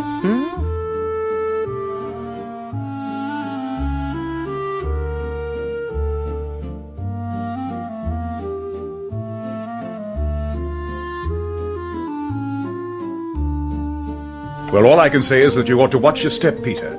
Paying social calls on Diane de Montgomery is one thing, but getting entangled with Milligan and his crowd's quite another. Why do you say that? Well, they're a dangerous lot. They're not going to be too pleased if they discover you snooping around. That is exactly it, Charles.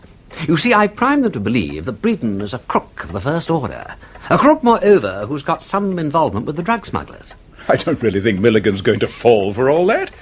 You mean he believed you when you warned him against your cousin, Bredon? I rather think so, yes. Well, I don't think you can be so sure. Oh, but I do. Why? Because I've just received an invitation to call on Major Todd Milligan this very evening. Good heavens. Or rather, I should say, Bredon has received the invitation. Well, I can only repeat it, Peter. For heaven's sake, be careful. Since my virtuous cousin Wimsey has let the cat out of the bag, I may as well take off the old harlequin mask, what? I'm afraid, Mr. Montgomery, my appearance will disappoint you. Except that I am handsomer and less rabbity-looking. The woman who has seen Wimsey has seen me. It's a handicap to carry, but I can't help it. The resemblance, I'm happy to say, is only skin-deep. It's almost incredible. Isn't it? Let me see you properly, Bredon. You needn't come too close, Milligan. Even a face like Wimsey's is better than yours. Yours is spotty. You eat and drink too much. I take it that you want to get something out of me. People of your sort always do. What is it? Well, I've no objection to being frank with you. How nice to hear anybody say that. It always prepares one for a lie to follow. Forewarned is forearmed, ain't it? If you choose to think so. But I think you'll find it to your advantage to listen. A financial advantage? What other kind is there? What indeed? I'm beginning to like your face a trifle better. Oh, are you? Perhaps you like it well enough to answer a few questions. Possibly. We met your cousin at the Duchess of Denver's place. He said you were a dope runner. Where my cousin Wimsey gets his information from, I'm damned if I know. Sometimes he's correct. So why not come to the point? As you say, why not? Is that the particular facet of my brilliant personality that interests you, Milligan? Is that the particular facet of Victor Dean's personality that interests you? 1 point to me. Till this moment, I was not sure that it was a facet of his personality. Now I do. Dear me, how interesting it all is, to be sure. If you can find out exactly how Victor Dean was involved in that show, it might be worth something to you. And to me. Say on. Did you learn from Pamela Dean what her brother's job was? Yes, of course. He wrote advertising copy at a place called Pimm's. There's no secret about that. That's just what there is. And if that infernal young fool hadn't gone and got killed, we might have found out what it was and done ourselves a lot of good. As it is, I don't believe you know even as much as I do about the fellow. I don't. I never met him in my life. But I know a good deal about Pimm's Publicity Limited. How? I work there. Since when? Since Dean's death. Because of Dean's death, do you mean? Yes. How did you get onto it? I received information, as my dear cousin Wimsey's police pals would say, that Dean was onto something fishy about Pimm's. So, since most fish have gold in their mouths, like St. Peter's, I thought it wouldn't do any harm to try a cast or two over that particular pool. What did you find? My dear Milligan, you would make a cat laugh. I don't give away information. I dispose of it advantageously. So do I. As you like. You invited me here tonight. I wasn't looking for you. But there's one thing I don't mind telling you, because I've already told Mr. Montgomery, and that is that Victor Dean was bumped off deliberately to prevent him from talking. So far, the only person I can discover who wanted him out of the way was yourself. The police might be interested to know that fact. The police? Oh, I quite agree. I don't like the police. They pay very badly, and they ask a hell of a lot of questions, but it might be useful to get on the right side of them for once. Oh, that's all punk. You're barking up the wrong tree. I didn't kill the fella. I didn't want him killed. Prove that. Look, what do you want to know? I want to know what you think Dean was in a position to find out. Oh, I can tell you that. He'd found out who was running the show from Pimm's end. The dope show? Yes. And he may have found out, too, the way it's run. It's still being worked the same way, then? So far as I know. So far as you know? You don't seem to know very much. Well, how do I know I can trust you, then? Perhaps you'd like me to supply you. Huh? As a sample, you may be interested in the collar of my coat. It's remarkably handsome, is it not? A rich velvet. A little ostentatious, you may think. A little overmuch buckram. Yeah, possibly you're right, but it's very well made. The opening is almost invisible. So, we delicately insert the forefinger and thumb, pull the tab gently, and produce this dainty bag of oiled silk, fine as an onion skin, but remarkably tough. Within it you will discover sufficient inspiration for quite a number of enthusiasts. A magician's cloak, such stuff as dreams are made on. It's all right so far. Where did you get it from? What day did you get it? Friday morning. Like yourself, I get it on Fridays. Look here, Bredon. You and I have to be together on this. Diane, my child, run away and play. I'm going to talk business with your friend. Well, that's a fine way to treat me in my own house. Move. All right, I'm going. I'm going to tell you what I know, Bredon. If you double-cross me, it's at your own risk. I don't want any funny business with that damned cousin of yours. You've been warned, huh?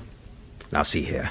If we can find out who works this thing and how it's worked, we can get in at the top. It's the man in the center of the ring that makes the big profits. Exactly, Milligan. But what is it you know? That the distribution of the dope is all worked from that advertising place of yours. Pimm's Publicity.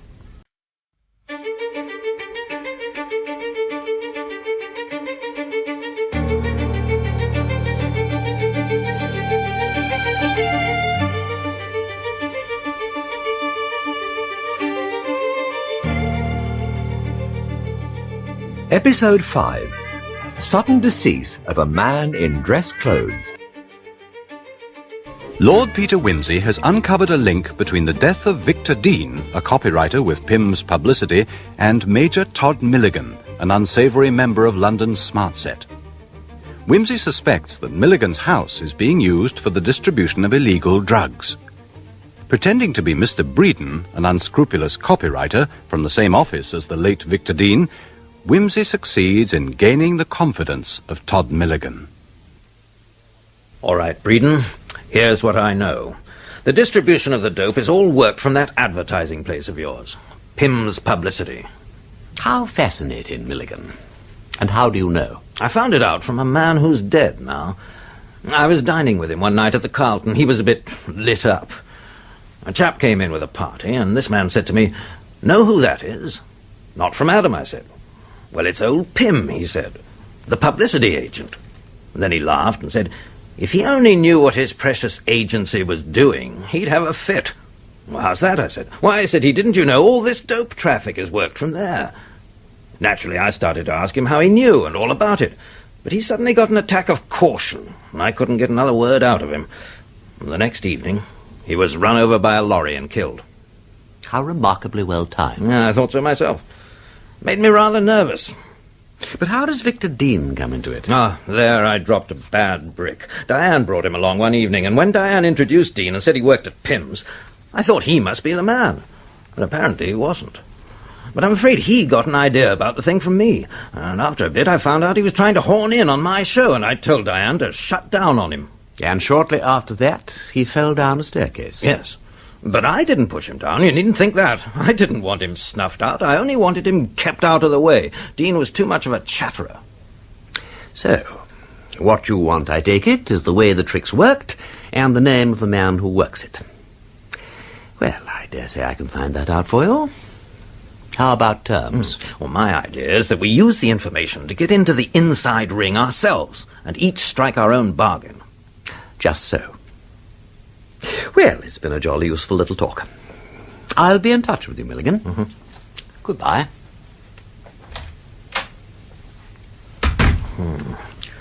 A slippery customer, that one. Have you fixed things up with him, Todd? Yes. He's a twister, Diane, but I'll make him see it'll pay him to be straight with me. You had much better leave him alone. Oh, you're talking rubbish. I warned you. Not that I care a damn what happens to you. You're getting on my nerves, Todd. It's going to be great fun to see you come to smash. But you'd better keep off that man. Thinking of selling me, are you? Why do you have to be so vulgar, Todd? Well, what's the matter with you, then? I'm frightened, that's all. It's unlike me, isn't it? Frightened? Of that advertising crook? Really, Todd, you're a fool sometimes. You can't see a thing when it's under your nose. It's written too big for you to see, I suppose. You're drunk. Just because you haven't managed to get off with this joker of yours... Shut up! Get off with him. I'd as soon get off with a public hangman. I dare say you would. Any new sensation would do for you. Well, what do you want, Diane? A row? Because if so, I'm afraid I can't be bothered to oblige you. No. I'm through with you, that's all. I'm cold. I'm going to bed. Todd?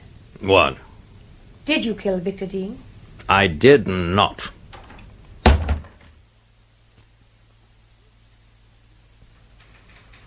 A meal begun with Blagg's tomato softens every husband's hearto.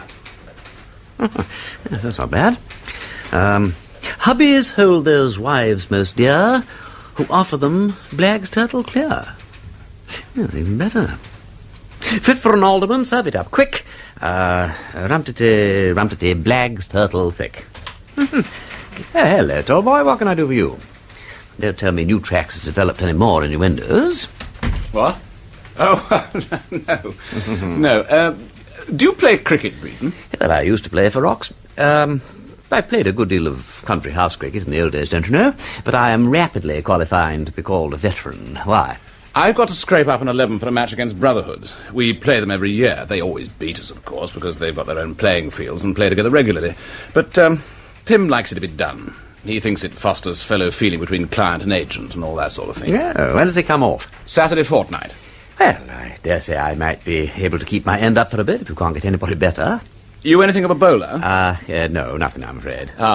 Better with the willow than the leather, eh? Well, I suppose so, yes. Right. You wouldn't care to open the batting with Ingleby, would you? Well, I'd rather not. Put me down somewhere near the tail. Just as you like.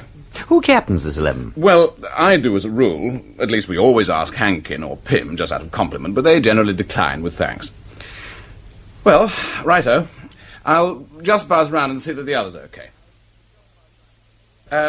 Mr. Garrett, you wouldn't be interested in If playing... it's the cricket match, tall boy. Well, yes, it is, as a matter of fact. Why wasn't I selected from the very start?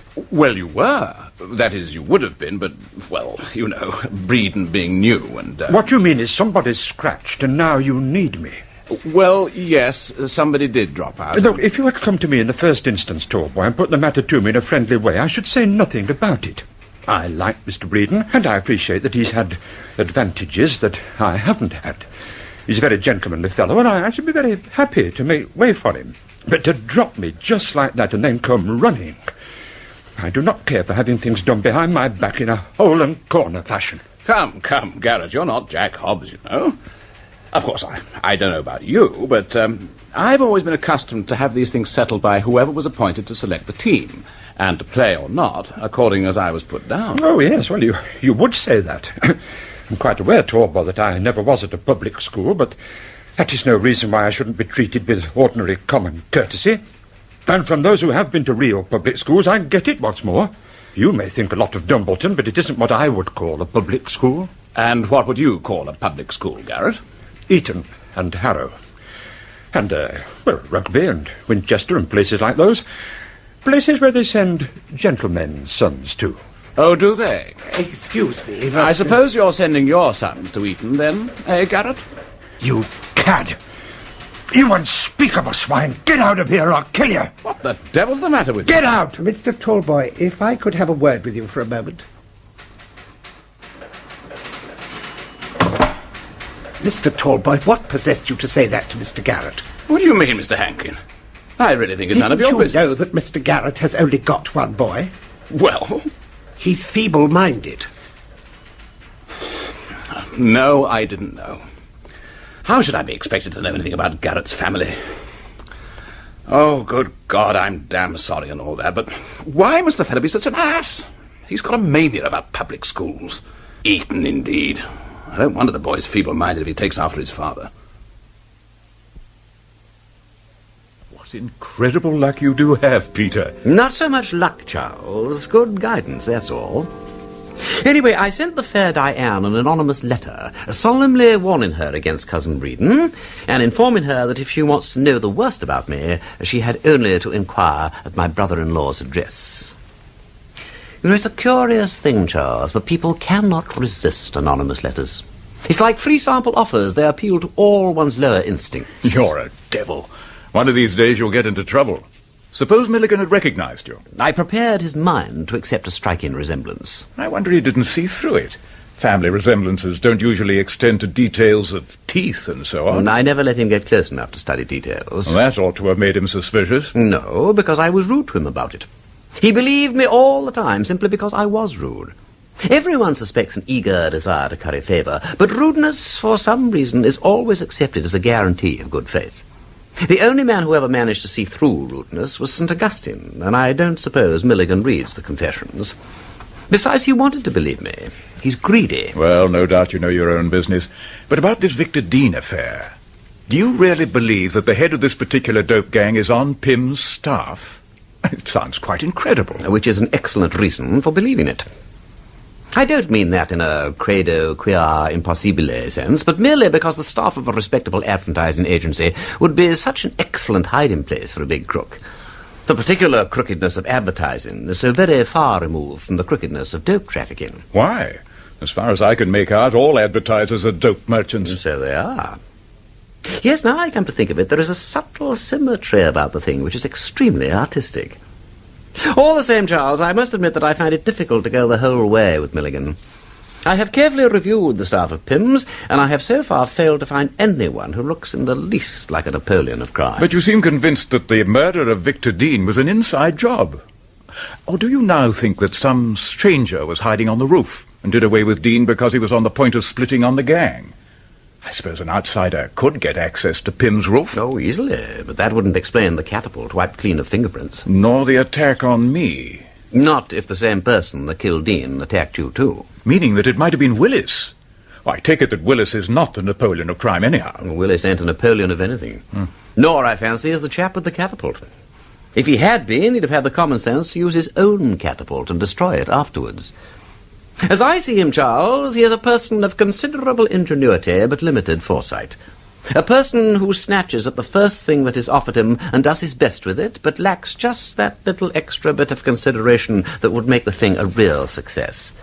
He lives from hand to mouth, as you might say. I dare say I could spot him without much difficulty, but that's not what you want, of course, is it? You'd rather have the Napoleon of the dope traffic, wouldn't you? If he exists, that is. Exactly. Oh, by the way, we've had one lead. Could be interesting. Chap by the name of Hector Punchin. What an odd name. The whole business is darned odd. This chap Punchin, who's a reporter with the Morning Gazette, goes into a Covent Garden pub called the White Swan. There he chances upon an extremely drunk gentleman in dress clothes who proceeds to barge into him, cling onto him for support, and generally paw him pretty thoroughly all over. Unpleasant. Well, young Punchin didn't think much about it until he got home and found a packet of white powder in his pocket. He assumed it was bicarb of soda or something. Well, of course, it wasn't. And he thinks the drunken gentleman in dress clothes popped it into his pocket? Exactly. Now, either it was just a drunken mistake by some dope maniac, Or else Punchon accidentally stumbled on a whole distribution system. Possibly. Ah. The thing is, what are we to do? We could raid the pub, of course, but I don't think that would be advisable. We probably shouldn't find anything, and we should merely give the alarm to no purpose. We want the top people. Or take even this man Milligan, who's a pest to the first water. Suppose we punish him here and now. They'd only start again with a new distributor and a new house for him to run his show in, and what would anybody gain by that? Exactly. But how much better off will you be if you catch the man above Milligan? The same thing will apply. I don't know, Peter. Well, it's no good worrying about it. My job's to catch the heads of the gangs if I can, and after that, as many as possible of the little people. I can't overthrow cities and burn the population. 'Tis the last judgment's fire must cure this place, calcine its clods and set its prisoners free. At the present moment, Peter, I must say you're not being very helpful. You've been investigating a crime, if it is a crime, for some weeks now, and the only tangible result is a broken collarbone for me. Excuse me, Inspector. What is it, Constable? There's a Mr. Punchon on the phone for you, sir. Says he needs to speak to you urgent, sir. Oh, put him on. Hello? Chief Inspector Parker. Yes? What? Oh, where? Right. Where are you now? A cafe. Where? Yep.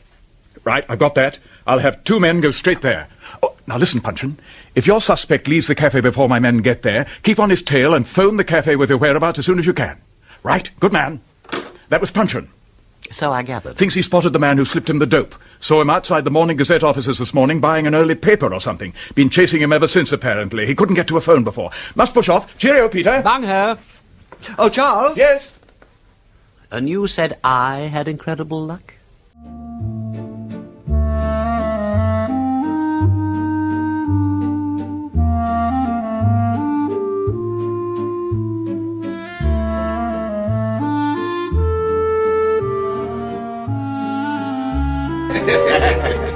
Well, according to the note, Sergeant, Punchon's had his breakfast in this caff, and he's off again. Says he'll phone us here as soon as he gets a chance. He thinks the man knows he's being followed. There, that's an amateur all over. Of course he lets the bloke know he's being followed. If one of those newspaper fellas was a blue bottle and had to follow an elephant, he'd get buzzing in the elephant's ear so as he'd know what he was up to. That's very good, Sarge. Sergeant lumley to you, Constable. 10 to 1 punch to lose him for keeps now. Getting us pushed off here without our breakfasts. Well, there ain't no reason why we shouldn't have our breakfasts, seeing as we are here. Oh, I don't mind if I do. If only we're allowed to eat our kippers in peace. But you mark my words, you'll start ringing up again before we has time to swallow a bite. Parker says that if Punchon rings up from somewhere else, we better take a taxi. Oh, and my kippers. Top. Save time, he says. How's he think we're going to pick up a taxi here? Nothing but blinking trams. Oh, order the taxi now, so's to be in readiness, like. What? And have it ticking up the threepences for nothing? Think they'll call that legitimate expenses? Not half. You pay that out of your own pocket, my man. That's what they'll say, the lousy skinflints. Well, have your grub. I hope it's a good kipper, that's all. Looks oily, it do. Hope it's cooked. Eat a kipper what ain't properly cooked through and you get kipper on your breath for the rest of the day. Ow! Beats me why God Almighty wanted to put such a lot of bones into them things. You didn't ought to question the ways of God Almighty. You keep a civil tongue in your head, my lad, and don't go forgetting what's due to my position. Well, there ain't no position in the eyes of the Almighty. If it pleases him to make you a sergeant, that's one thing. But it won't do you no good when you comes before him to answer to the charge of questioning his ways with kippers. Come to think of it, in his sight, you and me is just the same as worms, with no bones at all. You ought to know better than to talk about worms when a man's eating his breakfast. It's enough to take anyone's appetite away. And let me tell you, Constable, worms or no worms, if I have any more lip from you... Oh, drat that telephone. What did I tell you? Hello? Yes? Where? You sure? Right, we're on our way. Right, Constable, let's go. Right, Sergeant. Reckon he's heading for South Kensington Tube Station.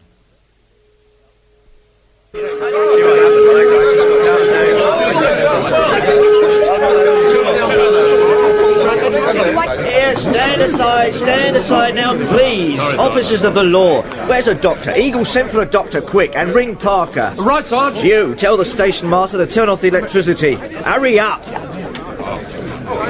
This one's going to be all right. Oh, I reckon the other one's done for, though. He's coming round. How are you feeling now, sir? Bloody... What happened? Why, sir, a poor gentleman fell off the platform and took you with him. Oh, yes, of course. Is he all right? Afraid not, sir. Here, take a pull of this, sir. Brandy. Gently now. Easy. That's it. That's better. All right, don't fuss. Come on now, stand back there, right back. Limbs all correct. Head apparently sound, though it aches like hell. Ribs? Not so sure about those. Something gone there, I'm afraid. Pelvis intact, thank goodness. The doctor will be here in a minute, sir. Doctor be damned. I'm a doctor myself. Spine's all right. I don't think anything's broken to speak of. Oh, very glad to hear that, sir. It's the footboard of the train that got me, I fancy. I remember being rolled round and round like a pat of butter between two what's-its-names. And I saw the wheels of the train get slower and slower and stop, and I said to myself, this is it. You're for it, my lad. Time's stopped. And this is eternity. But I see I was mistaken. Happily so, sir. Wish I'd been able to stop that other poor devil, though. Dead, is he? Yes, sir. Very. Now, if you could just tell me, sir, exactly how all this occurred. Damned if I know myself. All I know is I was standing just about here when the fellow passed me. I noticed he was looking rather queer. Heart subject, I should think. He suddenly stopped and then came towards me. I caught hold of his arm and then he lurched over with all his weight and dragged me over with him. And then I can't remember anything but the noise of the train and the tremendous size of the wheels and the feeling of having the breath squeezed out of me. I must have dropped him, I suppose. Oh, no wonder. Now, if I could just have some details, sir. Your name? My name's Garfield. Dr. Herbert Garfield. You all right, sir? Yes, I'm all right. I can stand. Here's my card, if you should need to contact me. Oh, very well, sir, if you feel certain. Yes, thank you. I do. All right, stand back there now. Inspector Parker's on his way, Sarge. Yes, but where on earth is Punchin? How's Punchin, by the way, Charles? Still unconscious. Got slugged rather badly. We're obviously dealing with a gang that's totally ruthless. Yes, I'm inclined to agree. And the drunken gentleman in the dress clothes was well and truly mangled by the train. Not much doubt about that, I'm afraid. Punchin lost him near the station, and Lumley and Eagles arrived just after he'd fallen onto the tracks. Fallen? What do you mean by that? Well, when a man you've been chasing elaborately all over London has the impudence to be killed just when you are on the point of catching him, when he turns out to have no tailor's name on his clothes and nothing to identify him by, when his face is smashed into a pulp so you cannot usefully circulate his photograph, well, it's all extraordinary bad luck, ain't it? All we've got to go on is a laundry mark on his shirt. No doubt we shall end up by having to circularize the laundries. This, I presume, is his top hat. Mysteriously uninjured. Oh, it had rolled beyond the train onto the farther line. Ah. And here again the maker's gold imprint, you see, has been removed. How absurd, Charles. I mean, one does not, well, at least you and I and this gentleman do not, consider the brand to be the guarantee of quality. For us, the quality guarantees the brand. There are two hatters in London, Charles, who could have made this hat. You have doubtlessly already observed that the crown is markedly dolicephalic, while the curve of the brim is also characteristic. Send one of your sleuths to each of these establishments and ask for the customer with the elongated head who has a fancy for this type of brim. Don't waste your time on laundry marks, which are at best tedious and at worst deceptive. Thanks, Peter. I thought you might be able to put your finger either on the hatter or the tailor.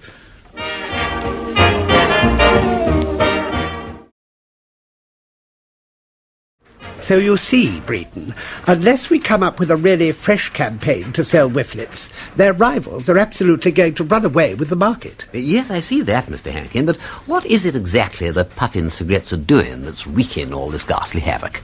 They're giving away aeroplanes.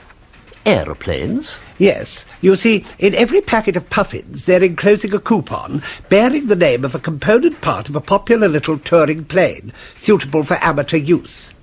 When you've collected your complete set of parts, numbering 100, you send in your coupons together with a brief essay on the importance of air-mindedness for British boys.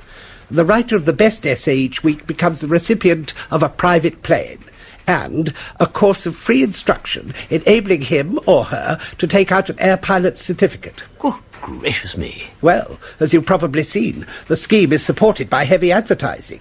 The scheme's also got the support of several notable airmen, whose faces, adorned with flying helmets, are grinning out from some newspaper every day with their considered opinions that puffins are doing valuable work in helping to establish British supremacy in the air. And whifflets are understandably upset, what? I'll say they're upset. I'll bet they are. They want to know why Pimm's didn't have the idea first.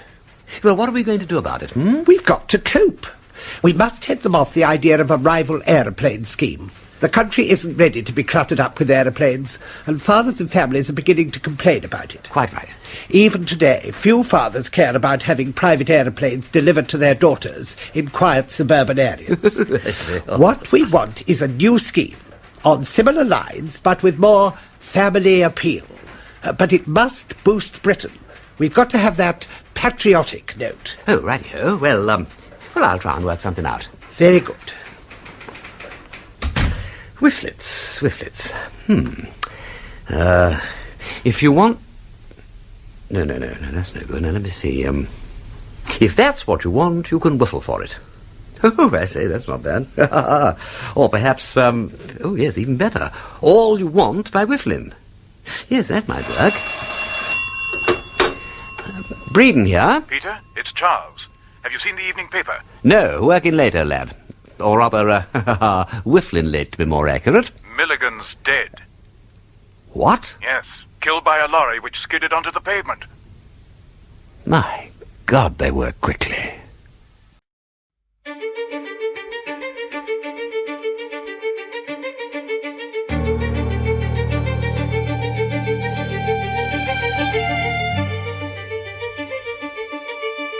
Episode 6. Appropriate exit of an unskilled murderer. Lord Peter Wimsey's investigations have led him to believe that a system of drug smuggling is being coordinated from an advertising agency called Pimm's Publicity. One of the suspects in the case is spotted and followed, but dies under the wheels of an underground train in South Kensington Station. Lord Peter Wimsey suspects that a Dr. Garfield, who was on the scene at the time, is far from being an innocent spectator. Suddenly, all the threads of the case begin to come together. Well, Peter, we've tracked down the poor fellow who got in the way of the train. Name of Mountjoy. Lived alone in a neat little bachelor flat. Seems to have been a gentleman of independent means, as the commissionaire put it. But who was he? What was he up to? Why did he have to be suppressed? It's pretty clear what he was up to. He was engaged in the dope traffic, and he was suppressed because he'd been fool enough to let our reporter friend Punchin recognise and follow him. But where's the dope? Oh, really, Charles? Mountjoy was going to fetch the dope. Haven't you yet grasped that he is part of the Milligan crowd, and that Friday is their day for distributing the stuff? The Milligans get it on Friday and give house parties on Friday and Saturday nights when it goes into the hands of the actual addicts. It is rather surprising, though, that Garfield and Co. left Mountjoy's flat alone. Are you quite sure there were no visitors on the day Mountjoy was killed? Oh, yes, I checked that carefully with the servants. No one at all, apart from the post office man to bring the new telephone directories. The what? Telephone directories. In the plural? Yes, he brought 2 new volumes. Charles, that is it. What's what? The fellow who brought the new volumes and took the old ones away. The man was obviously a charlatan. Since when, Charles, has the post office taken to get in both volumes of the London Directory out at once? By Jove! Ring up now and find out when the post office last changed the telephone directories in Mountjoy's area. Well, Peter, the area where Mountjoy lives received their new L to Z volume a fortnight ago. The new A to K volume isn't due to be issued yet. Then that settles it. Our friend Mountjoy kept his secrets in the telephone directories. That's why the gang wanted them to remove the evidence. Now then, where do all good telephone directories go when they die? The pulping mills, probably. And the last legitimate post office exchange of the L to Z volumes was made a fortnight ago. Do you know there is a chance that it hasn't been pulped yet? Get on to it, Charles, get on to it. There is also a chance that it was marked. You may be right. It's a chance, as you say. Oh, that's about 500 telephone directories we've checked now, Peter, and there still isn't one that looks in any way of use to us. Now, wait a moment, Charles, wait a moment. Truno, I think this is the one. What is it? Look, a whole list of public houses in central London have been ticked off. 3 in the middle L's, 2 near the end of the M's, 1 in the N's, 1 in the O's, and 2 in the middle of the W's. The 2 in the W's are the White Stag in Wapping and the White Stoat off Oxford Street. The next W after that, Charles, is the White Swan in Covent Garden. I would bet any money that in the new L to Z volume that was carried away by that charlatan Johnny, remember, the White Swan was duly ticked off in turn. The White Swan in Covent Garden where we first came across Mountjoy. Exactly. Now, I am making rather a long cast, but I suggest this. The stuff comes up to London on a Thursday. It is taken to whichever pub stands next on the list in the directory. 1 week it will be a pub with a name in A, say Anchor. Next week it will be a B, the Bull and Dog or the Bricklayer's Arms. The week after that it will be a C, and so on to W, X, Y, Z if there are any. The people who have to call for their dope wander into the pub indicated, where it is slipped to them by the head distributor and his agents, probably quite without the knowledge of the proprietor. And since it never comes twice to the same place, your pretty policeman can go and talk to the customers in the White Swan till they are blue in the face. Parker here? Yes? Where? Right. Don't touch anything till I get there. Peter, it's Diana Montgomery. What's the matter with her? She's dead. Found with her throat cut. Oh, dear God.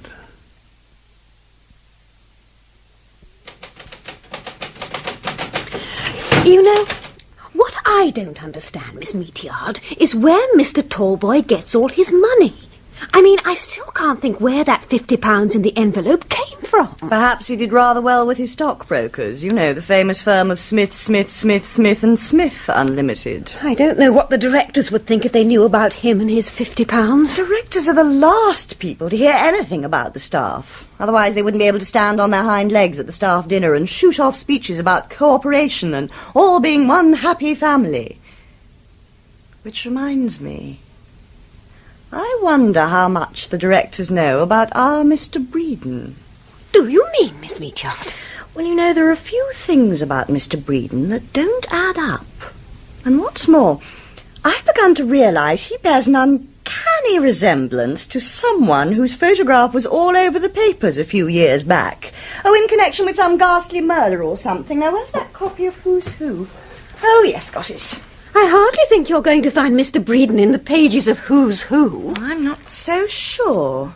Let's see, what was the name? Wimsey. Yes, W. Now listen to this. Wimsey. Peter Death Bredon. Lord, DSO, born 1890. Good heavens. Second son of Mortimer Gerald Bredon Wimsey, 15th Duke of Denver, and Honoria Lucasta, daughter of Francis Delgado of Bellingham Manor, Bucks. Education, Eton College and Balliol. Oh, dear, Miss Meatyard. What are we going to do? I think the best thing we can do is leave well alone. Let's keep this strictly to ourselves for the time being, Miss Rossiter.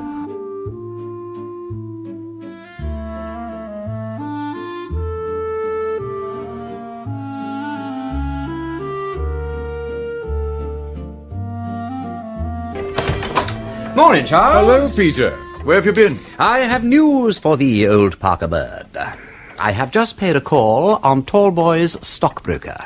What's his stockbroker to do with it? Well, I caught the name and address on an envelope Tallboy was scribbling in the office one day. A chap by the name of Smith said he was his stockbroker. Well, I tootled along there this morning. Not a stockbroker in sight. It's the address of a grubby little tobacconist. What's more, his name ain't Smith either. It is Cummins. Really? Yes. But he claims he keeps getting letters addressed to Smith, which he invariably sends back. Well, we must get on to the returned letter office immediately. I already have been there. Oh. And they told me there that a letter addressed to Smith goes to Cummins' place every week, which he immediately returns. They open it at the post office, of course, but are unable to return them to the sender. Why?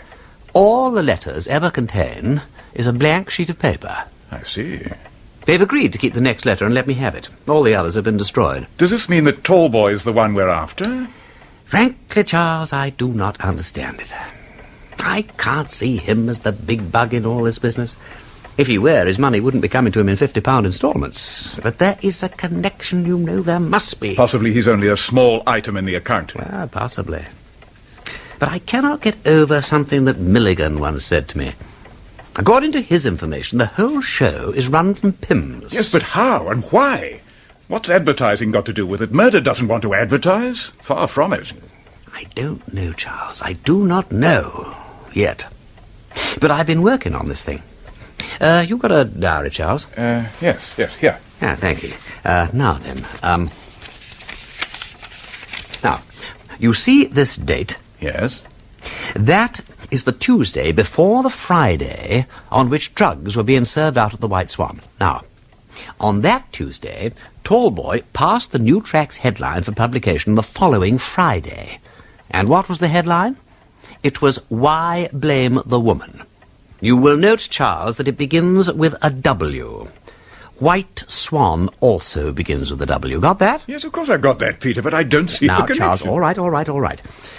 All the New Tracks advertisements are passed for press on a Tuesday and appear on a Friday. Right. Fine. Now, perpend, Charles.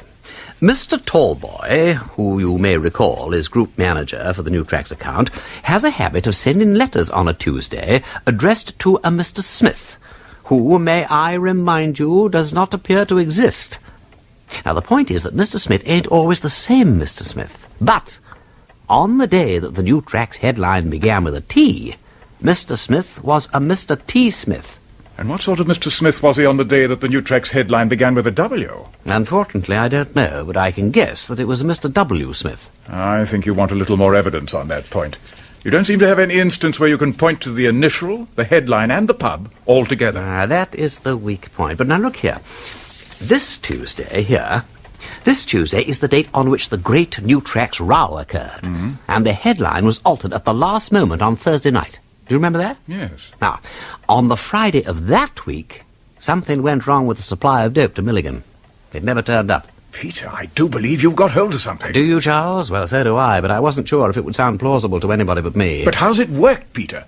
Well, I don't know the details, but I imagine it's done this way. On the Tuesday, as soon as the headline's decided, Tallboy sends an envelope to the shop addressed to A. Smith or B. Smith, Esquire, according to the initial of the headline. Tallboy's so-called stockbroker looks at it, snorts, and hands it back to the postman. Then he informs the head distributing agent or agents what the code letter is. The stuff is run across on Thursday, and the agent meets it. Then he gets the London telephone directory and looks up the next pub on the list whose name begins with the letter which our stockbroker friend has told him. As soon as the pub opens on Friday morning, he's there. The retail agents, if we can call them so, have meanwhile consulted the Morning Gazette and the telephone directory. They hasten to the pub, and the packets are passed to them. Now, the ingenuity of the thing, Charles, is that the stuff is never distributed twice from the same place. No wonder I had difficulties. Yes, and no wonder they're prepared to go to such lengths to protect the system. You'd better stay away from the office from now on, Peter. Remember Diane? It's getting much too dangerous. I'm afraid I've got to play in a cricket match tomorrow afternoon, Charles. Pimm's versus Brotherhood's. One of their clients, don't you know? Oh, cricket match be damned. I don't know, though. It's nice and public. Provided the fast bowler doesn't knock you out with a swift ball, it may be as safe as anywhere else.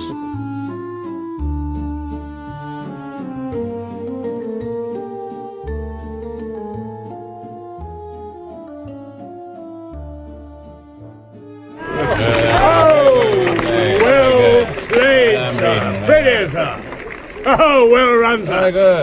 Mr. Tallboy, why on earth did you send this man in ninth? He's a cricketer. He's the only cricketer among the whole damn lot of you. Well, Mr. Brotherhood, he's a new member of staff, name of Bredon. He's a public school man, and he said he'd done a good deal of country house cricket, but I had no idea he could play like this. Oh, good God, one more and Pimm's will have won. Well done. Good. Mr. Brotherhood, I've never seen anything like it. Haven't you? Oh, well, now, I've been watching cricket, man and boy, for 60 years, and I've seen something very like it. Let me see. Before the war, that would be the vastly matter 1911. No, 1910. Tallboy, what did you say that fellow's name was? Bredon. Beautifully played, sir. Beautifully Well done, played. Bredon. Well done. Well, you won the game. Wait a minute. Pardon me. The name's just come to my recollection. Aren't you Wimsey of Balliol? What? Didn't I see you play for Oxford 1911? Peter Wimsey of Balliol. Lord Peter Wimsey. Yes, that's it. Wimsey? Did you say Wimsey? Yes. But I thought your name was Bredon. It is, Mr. Tallboy. Bredon is my name. Nonsense, Wimsey. I remember you distinctly. Excuse me, would you? Do you mind? I must dash.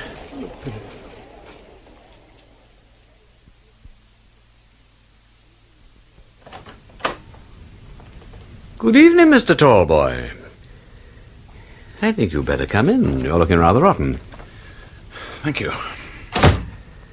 Perhaps you'd like a spot of something. Sit down, my lad. Sit down.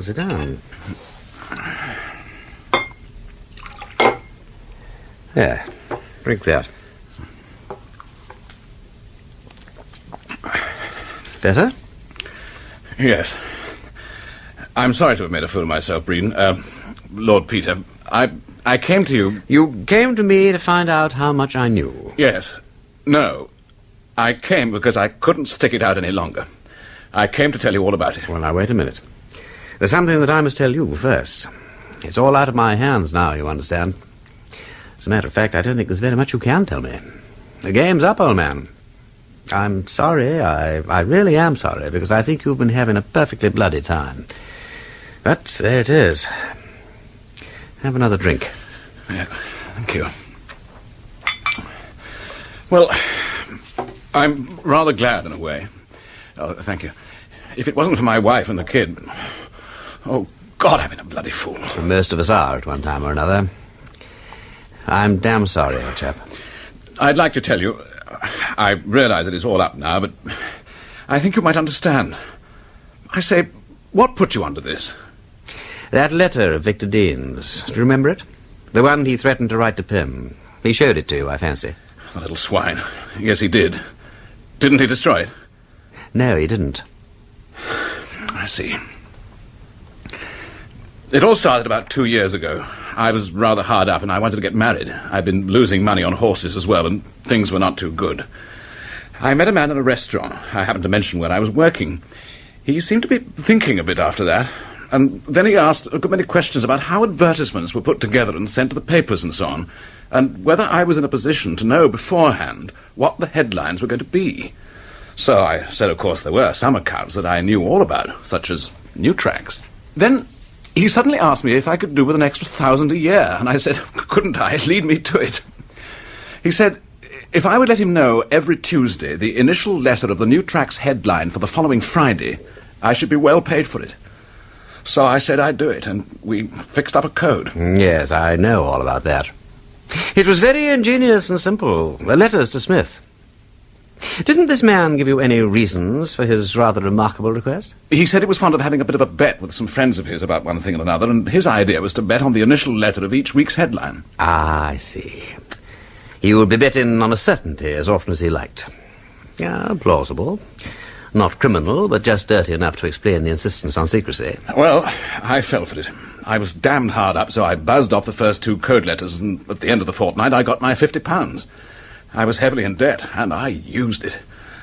After that, well, I hadn't the courage to chuck it. No, it'd be rather hard, I should think. Hard? You don't know, Bredon. Wimsey, I'm sorry. You don't know what it means to be stuck for money. So I went on. And then somehow that little devil Dean got hold of it. He started to put the screw on. First of all, he wanted to go 50-50, and then he demanded more. My wife was having a baby. I needed the money.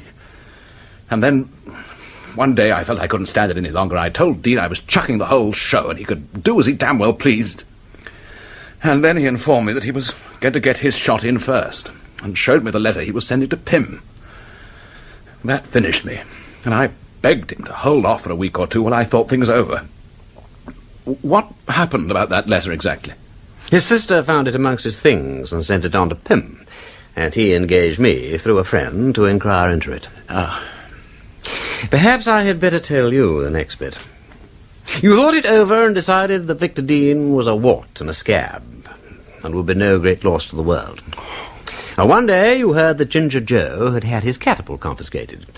You realized how easily a man could be plugged through the skylight as he went down the iron staircase. If the blow didn't kill him, then the fall might, and it would be, well worth trying. You really do know all about it, then? I'm afraid so. Well, then the day came for putting Dean away. A nice, bright day when all the skylights were open. Then you went up onto the roof with the catapult. Oh, yes, and the scarab. It was a very good idea to use the scarab, because if anybody found it, they would naturally think it had tumbled out of his pocket as he fell. I'd seen the scarab on Dean's desk after lunch. I knew he often kept it there. I rang up Dean on my telephone and said I was speaking for Mr. Hankin from the big conference room, and would Mr. Dean please come down about the Crunchlets copy and bring the Times Atlas with him from my room. While he went for it, I pinched the scarab and slipped up onto the roof. I was pretty sure he'd go by the iron staircase, because that was the nearest way from my room to the conference room. Anyway, he came along all right, and I shot at him through the skylight when he was about 4 steps down the staircase. I stayed up on the roof till the fuss was over, and then came down quietly by the stairs. I didn't meet a soul, of course. They were all holding post-mortems and hanging round the corpse. When I knew I'd succeeded, I didn't care. I was glad. And I tell you this, if I hadn't been found out, I shouldn't care now. I can sympathize with that. They asked me for a shilling for the little beast's wreath. I'd gladly have given him 20 shillings or 20 pounds even. And then you came along. I didn't suspect anything till you started to talk about catapults. And then I got badly frightened and, well, I'm afraid I tried to do away with you. Yes, well, we'll draw a veil over that. You must have got a bit of a shock when you found you'd slugged the wrong man. Yes, I did. Well, I suppose that was when you shone a torch or struck a light or something and saw Pamela Dean's letter. Yes, I knew her writing. I'd seen it in Dean's room, and I knew her writing paper, too. Ah. Willis had told me that you and Pamela Dean were thick as thieves. I thought the letter might be telling you all about Dean and me. I didn't know quite what I thought, to tell you the truth. Then, when I found out my mistake, I got frightened and thought I'd better not try again. I was expecting you. When nothing came of it, I began to think it hadn't been you at all, but somebody else. Did you know by then that the other thing was me? I didn't know it was you. You were one of several possibilities. But after the new tracks row and the £50 in notes... You know, I was horribly careless and incompetent all through. Those letters, I ought never to have sent them from the office. No, you oughtn't. And the catapult. You should have taken the trouble to make your own, you know. The catapult without fingerprints is something very unusual. Ah, so that was it. I'm afraid I've made an awful mess of everything. I couldn't even do a simple murder. Wimsey, how much longer is it going to hang on? I've been in torment. I've been trying to give myself up, but my wife... Why haven't I been arrested before this? They've been waiting. You see, tall boy, you aren't really as important as this dope gang. Once you were arrested, they would stop their little game, and we didn't want them to stop. I'm afraid you're the tethered kid, old lad, left there to trap the tigers. When? When? Tonight. Wimsey, you've been frightfully decent to me. Tell me, is there any way out? It isn't myself exactly, but my wife and the kids. Pointed at all their lives. It's damnable. You couldn't give me 24 hours. You wouldn't pass the ports. If I were alone, I'd give myself up. I would, honestly. There is an alternative. I know. I've thought about that. I suppose that's the public school way out of it. Yes, all right.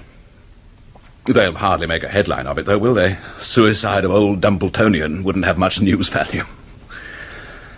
Never mind, damn it. We'll show 'em that Dumbleton can achieve the Eton touch. Why not? Good man. Have another drink.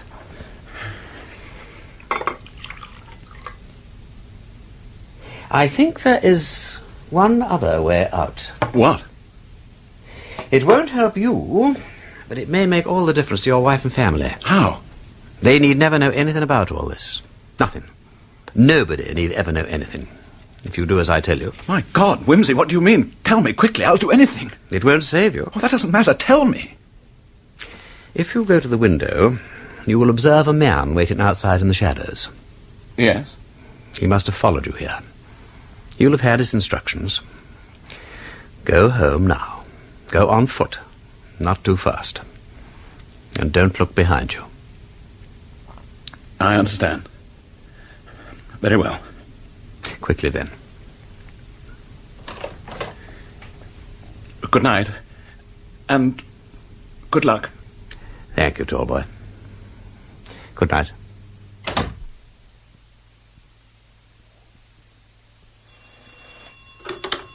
Hello? Peter? Bagged the whole crew. We let the other stuff go up to town. What do you think it went as? Travellers' samples. One of those closed cars with blinds all round. That's where they made it into packets, then? Yes. We watched our man into the Stag. Then we pulled in the motorboat and the car. Then we kept our eye on the pub and let the birds hop out into our arms one after another. It went off beautifully, no hitch at all. Oh, good. Oh, and by the way, their code word, we ought to have thought of that. It was just anything to do with new tracks. Some of them had the Morning Gazette showing the ad, and some of them just mentioned new tracks for nerves. One chap had a bottle of the stuff in his pocket, another had it written on a shopping list, and so on. Well, that explains Hector Punchin. Oh, Hector, the newspaper fellow. Yes, he must have had his copy of the Morning Gazette with him. Oh, we've got the mythical Mr. Smith, too, of course. He turns out to be the actual top dog of the whole show. And as soon as we collared him, he coughed up the whole story. Mangy little blighter. Oh, that doctor fellow who shoved Mountjoy under the train is in it, too. We've got definite information about him. Lovely. Simply lovely. What's the matter? You sound a bit peeved. Hang on a minute until I've cleared up here, and we'll go somewhere to celebrate. Not tonight, Charles, if you don't mind. I don't feel quite like celebrating tonight, I'm afraid.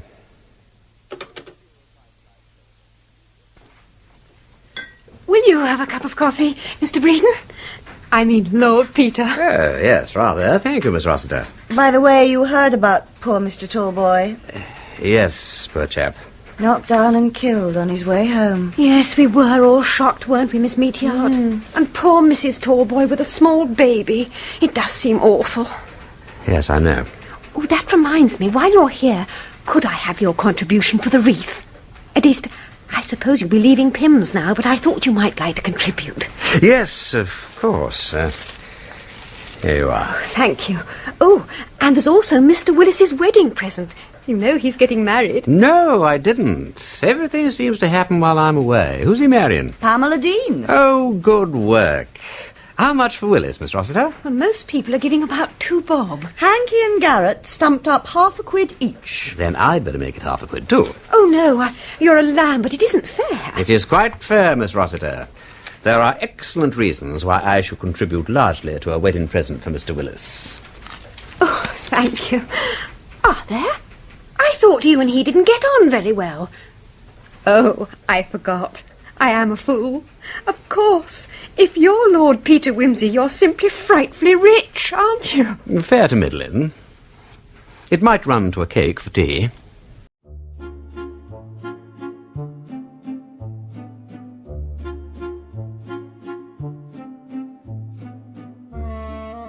And that, dear listeners, was Murder Must Advertise, a case where bright slogans hid dark secrets. If you enjoyed tonight's mystery, don't forget to subscribe to Detective Radio for more Golden Age dramas. Leave us a comment with your favorite moment or theory. We love reading them. And share this episode with fellow mystery lovers. Until next time, this is Edward, signing off and reminding you, in the world of crime, the best stories aren't always in the headlines.